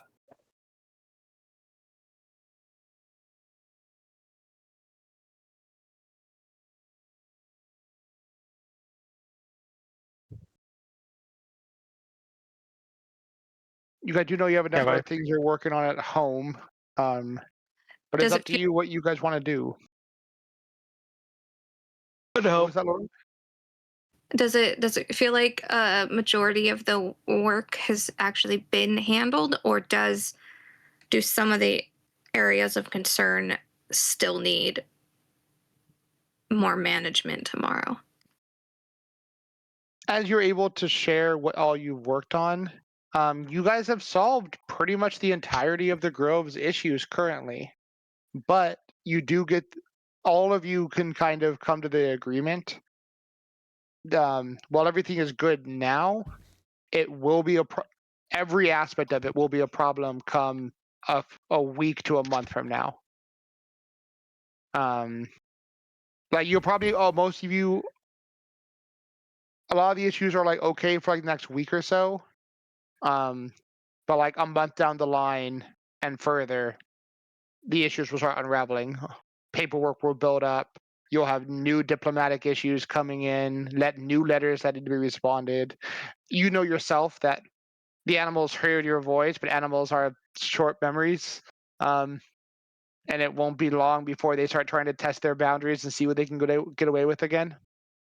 Hence why I tried to influence nature to Yeah. keep them more amenable for a bit. Like they're good for about a week, but that's probably about all you can like be sure of. You might get up to a month depending on how it goes. But if you probably assure like a month, but you know inevitably they're going to end up coming back. It will be a problem again. And pretty much every aspect you talked about that the other party members relay. This is a non-stop issue that there's no easy perma fix for any of these problems, short of having a new arc druid.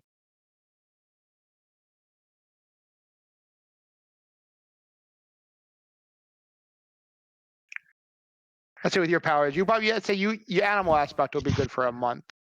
The defense will probably be good for a month, as will like a lot of the treaties that have gone through.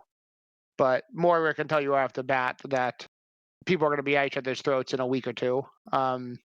Flynn can also relay that the paperwork is just going to keep coming. It's just part of being a society.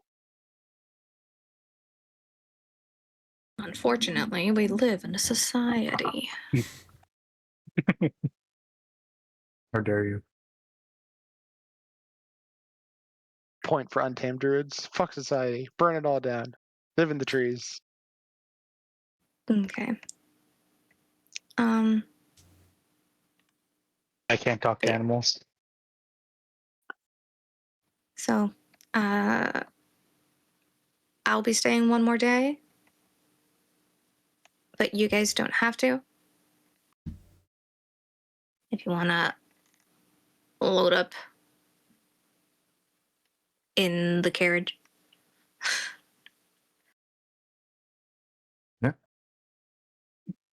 I have to go where my ride goes. I'm just here with my Uber. I ain't walking my ass all the way back. It is a Why not? long walk. Because, Unless you're yeah, Flynn. long walk. So whenever that carriage goes, I go. They're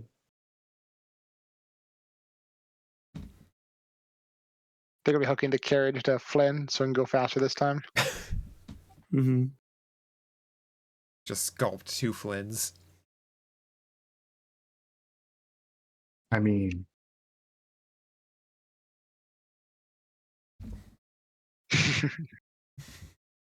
So is everyone heading back? I know Flynn said he's interested in going back. Unmei said he goes where the ride goes. Moira, Grit, Jiran.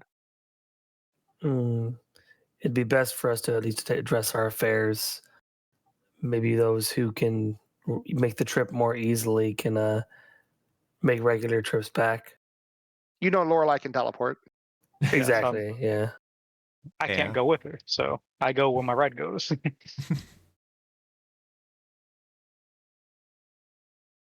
Yep. So going back, yeah. All right. Yeah, head back. All right. Well,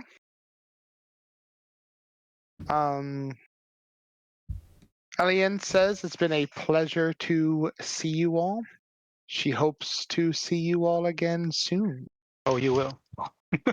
She's And happy to hear it. Down, boy. No. His mouth's telling you no. All right. Well, then you guys will be able to get a good night's rest and can spend the next day or so traveling home. Lorelai, you'll do your I'll do your ritual to actually I can get it done. Let's see. Your guys'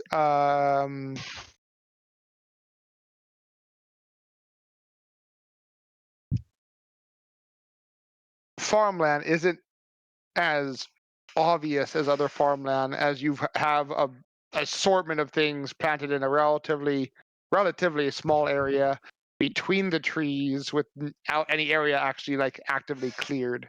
But you know the area that people go. And Yeah, and for like a mile radius. Half mile radius unless you critically succeed.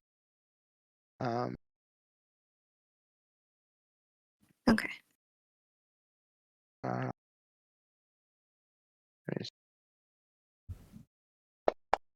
What's very hard.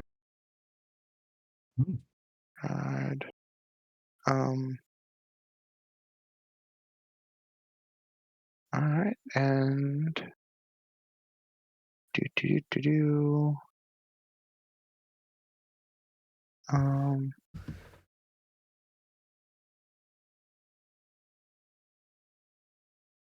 Runa Cinder Whisper will actually aid you in the casting.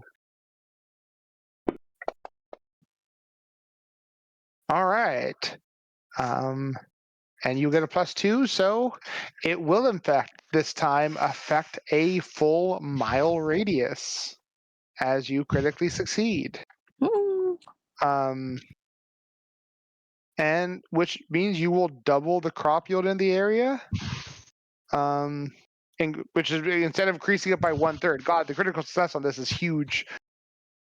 Doubles the radius, which is way more than doubling the area. Yeah, it's quadruple. Quadruples the area and triples the effect.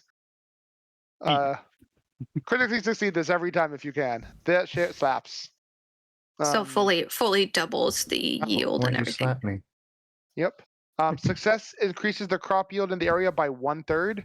Critical success doubles the crop yield in the area and increases it to a radius of 1 mile, which quadruples the area. So yeah, it is 12 times more effective than not succeeding. Yeah. Even more than that, because actually another area isn't even affected. It's a lot. It's a lot more effective. That's a lot of effective. Yeah. And then I'm gonna need to take a nap. Yep. Nappy nap. And then let's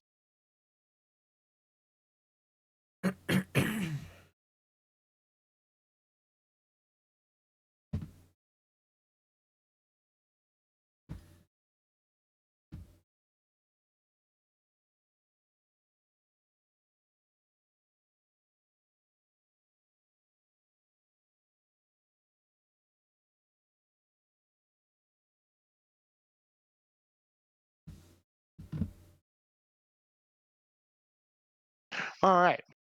So, yeah, we will end it there. It is just past 10. It'll be 2 days later after everyone has arrived back with the wagon and Lorelai has recovered from her casting, is able to teleport back to meet with you.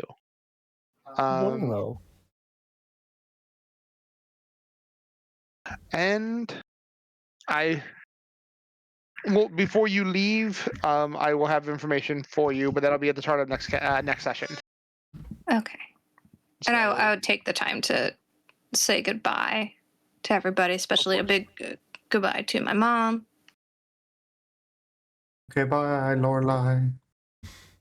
So, Bye. Hope you find your dad. Auf Wiedersehen. Bye-bye. Have a good time. 60.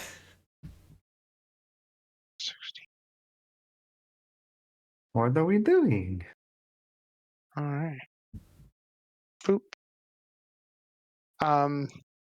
Session will start on the dawn of the 19th.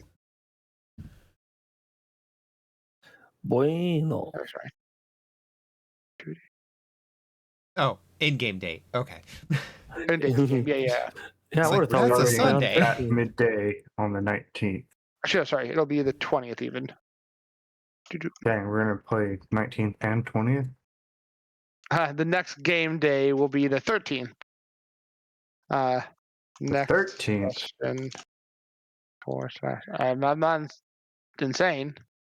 Yeah, the 13th. Friday the 13th. No, Monday Monday. the 13th. Oh, even worse.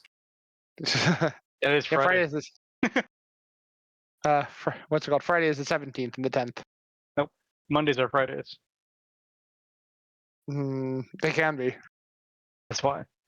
Technically, Mondays are my Saturdays. variable. But yeah, good session. That all went pretty smoothly. Good solving your check. You guys also just when like I'm setting DCs at 30, you guys just are passing. But it's like 30 already feels like a high check for what you guys are doing. So technically, my fortitude save should have been a 50 damn. out of 48 God because damn. it wasn't adding the +2 for my peerless form. Yeah. I forgot what I had. It was a level 10.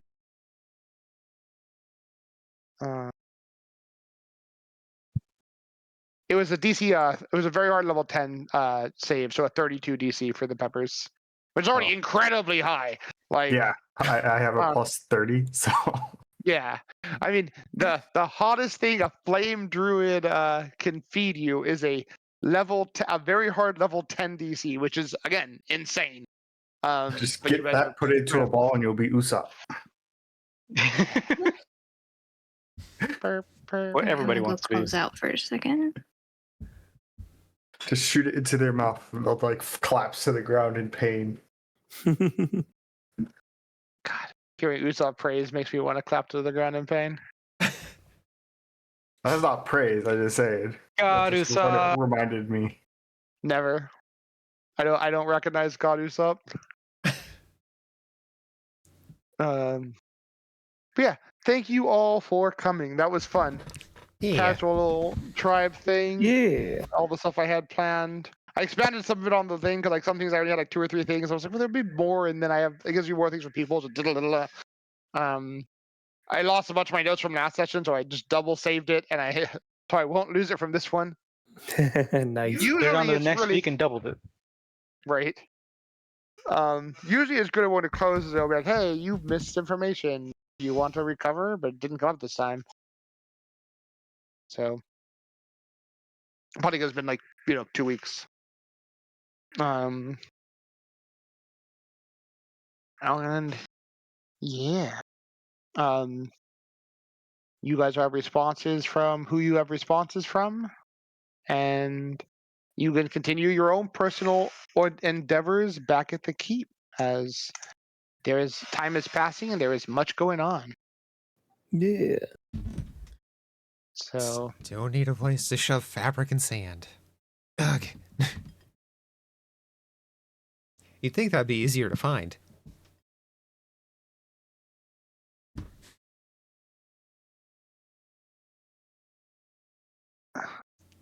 Okay.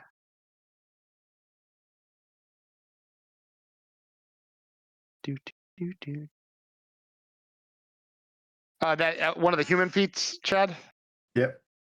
Makes sense. That's very human.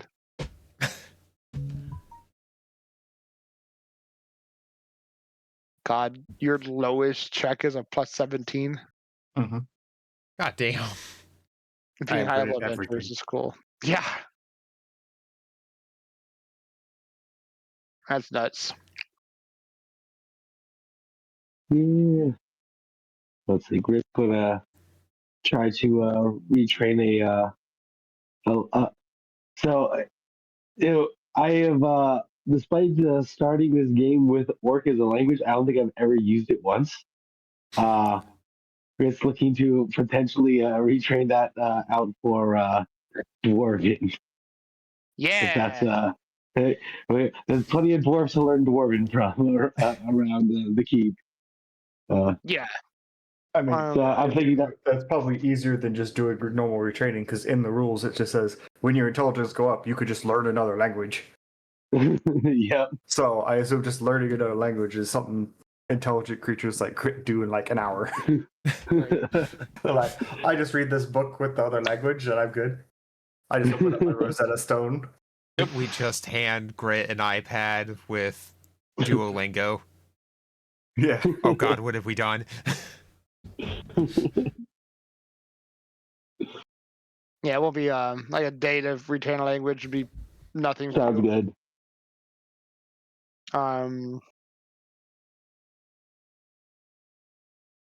So, but yeah, I got you guys have plans. a lot of Want to time. talk to? Yeah, we got plans. Woo! Exciting. Yeah, good game. Yeah. Sorry, diving into diplomacy stuff. Which I know I poked it on chat. I didn't read the thing, but I have a little thing for the arena going with Chad and Ruben for any ideas and stuff involving that. So that's the thing. Mm-hmm. How did I just get a?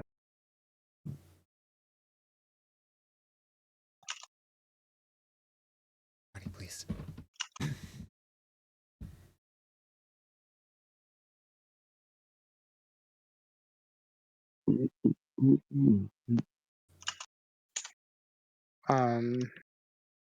Yeah, thank you all for coming. I had a good time. It was Yeah. super fun. Thank you for DMing, Mr. Co. Appreciate it. Mm-hmm. Happy to. Mhm. Now, if I could just get the game to remember my fucking proficiencies for once. Oh no. It always Oh, just resets yeah. my proficiencies over and over. Weird. It was very strange. Mm-hmm.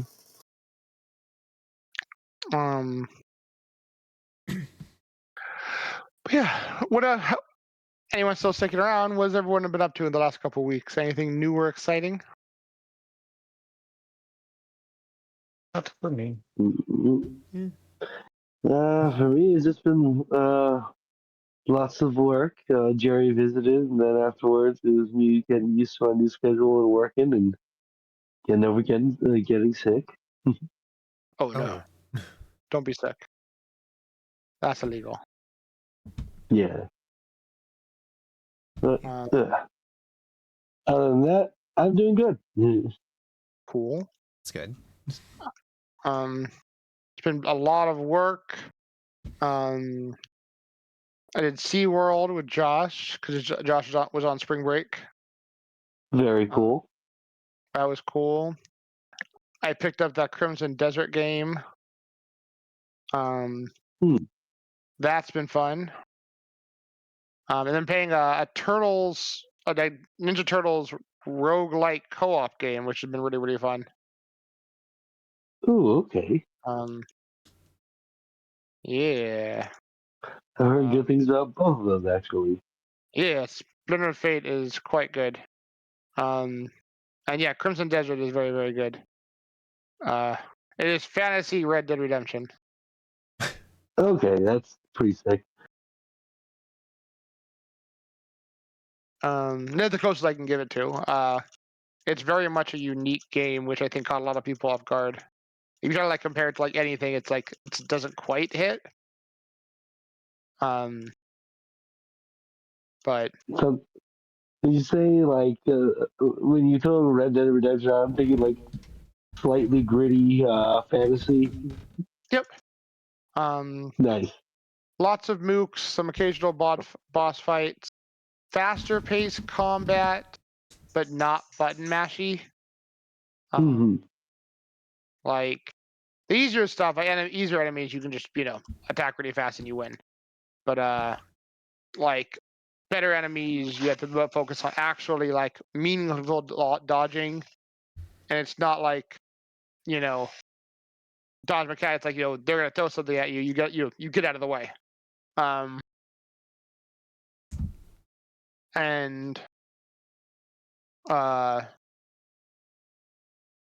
lots of mechanics. You have like a faction you're building up, and you're working with them. There's a crime system. There's thievery. Reputations you're building up. It's a good game. It had a number of issues, but they fixed literally almost every single issue in the entire game in 72 hours from release. Oh, well, that's badass, actually. It's a Yeah. lot of passion. Yeah, They were on it. and they've just been improving quality of life since then.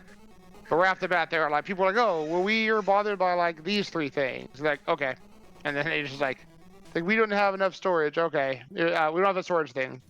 They like made your inventory pretty big, but they didn't have like affordable storage. It's updated again. Yeah. There's just been a lot in the game. Pretty much every complaint people have made that's like A valid complaint? Yeah. yeah, they've fixed. And now they're kind of doing superfluous things. Like they didn't have a hide helmet item, and people were like, well, the helmet, like if you're wearing a full plate helmet, you talk differently because you're wearing a full plate helmet. So you sound like you're talking through a metal helmet. And it's cool. Mm-hmm. But they're like, all right, you can have it so you have a helmet and everything but cutscenes only during combat. They made that a whole helmet thing, like stack. That's what people wanted. That was one of the recent ones. There's a lot of storage. People wanted more storage. They added more storage. They made a couple bosses easier because, game reviewers couldn't beat the game because game reviewers are bad at video games. Game reviewers couldn't beat the tutorial of Cuphead. Game reviewers couldn't beat the game and quit early because they were pushing the main storyline, and this is a game that requires you to go and do side content to get stronger. Yeah.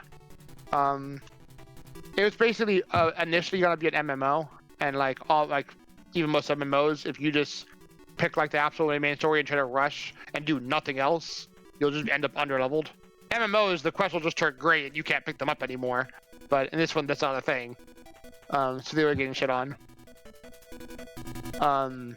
The progress system and the skill tree is actually really, really good. So yeah, I'm enjoying it. It feels like they looked at every big game that came out in the last 10, 20 years, grabbed like 20 different mechanics from 20 different good games and crammed it all into one. That's awesome. Yeah. That's more. They blizzarded the game, old Blizzard game. Look at all of our competing markets and just cram everything in. Hope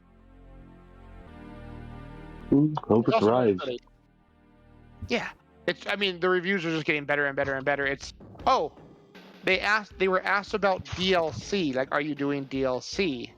And they're like, we wouldn't mind doing that in the future. And and then their stockholders apparently had told them, we want to generate more revenue, and we want you to put out more DLC to generate more revenue. And their response was, we feel we could get a greater amount of revenue by perfecting the game and getting more base game sales. Yeah. like people take notes. Because they already sold a lot, but they're like, yeah, we want to get every single base game sale we can. So we're gonna just perfect the game so we get more of that. And when we're like, when we've gotten all the base game sales we can get, then we'll look at like other ways to generate income. I would just like, that makes so much sense, and hearing a company say that is refreshing. Curious. Yeah. I mean, like, it's not rocket science. Our product's pretty good. But if we make it really, really good, more people will get it. And then we get that money. Like, like, I feel there's just common sense once upon a time that's been lost, you know, in the sea of live service and generating additional revenue from additional content. And again, I think developers should make money. But just saying, like, we want to cut all the lost sales we didn't get at launch was just very refreshing.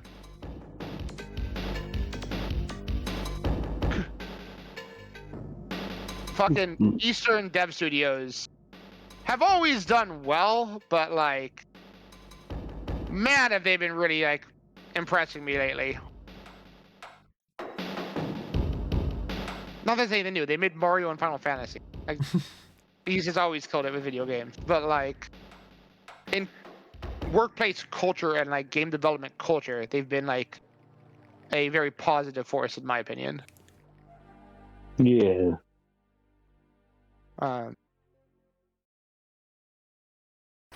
So,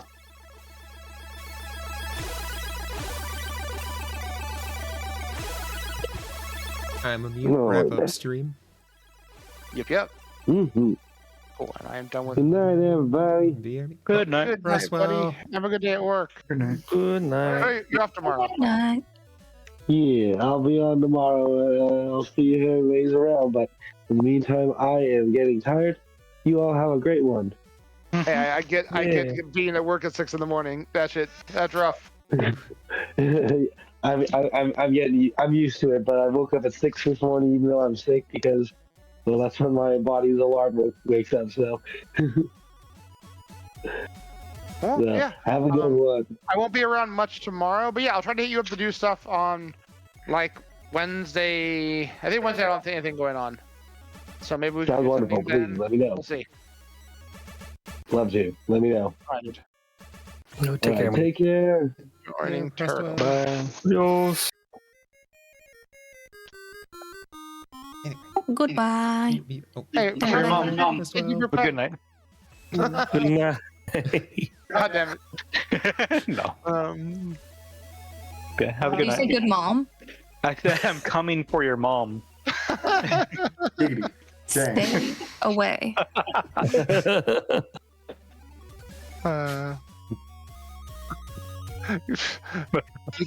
He didn't throw any of those horrible diplomacy checks out. That would have been rough. Unmei is a hard fox to resist. Yes, but part of my backstory is she's very committed to the person Good, she's she's committed. So So that To makes the that. DC pretty That's hard. it. That is it. They made a forever bond. It's in the backstory. Makes sense. That just makes the DC higher. Call me a solvent, because I'm gonna break those bonds. The host has left the game. Oh no. Oh no, AFK. Oh yeah, it's because I've been waiting for so long that. Whatever you put in your spank bank, that's between you and the devil. But And the devil. Damn. You know, the ISP. Actually, we have a spank hedge fund. Does your mother have a good DSL? I know DSL can mean in a few different ways, and I'm curious what you're referring to. I have no idea what that means. Does she You have said- DSL? DSL or O? DSL. The DSL. DSL? Or is it code state? Yeah, of course. I resume. Okay. God damn it. I'll wait for the code, I'm waiting for the drink. Okay, right. Anyway, that's our Pathfinder shenanigans for the night. Hopefully you all enjoyed it. I'll be back tomorrow around 5 p.m. Eastern. That's not how I spell that. And we will be continuing with I Wanna Be the Guy. Yay. I honestly have been having a lot of fun with that. I got way further than I was expecting. Found a secret item. I need to find the rest now because I found one. But there is a link in chat for a community Discord. Absolutely zero pressure to join. But it is the best way to know when I go live or to get updates about the stream. Also, oh god, excuse me. Blech. I also post a weekly schedule there as well as over on my Blue Sky, so feel free to check those out. And yeah, I'm gonna go ahead and send you guys over to Aki Bread. Aki's always a good chill time. She's a good bean. So go over there, vibe, chill, relax, have fun, give her some love. She's currently doing some trauma center. Because, I mean, yeah, why not? Yeah, go give Aki some love. And please remember that, especially now, it's okay to not be okay. Do what you can to be there for your friends, family, loved ones. Love your pets as much as you can, while you can. Take care of yourselves. You can't do the rest of that if you don't take care of yourselves. But yeah. Go give Aki some love. Go vibe with her. Enjoy the trauma center. And yeah, have a great rest of your day, night, whatever it is in your time zone. And also, like I said, take care of yourselves. Love you, dorks. Bye.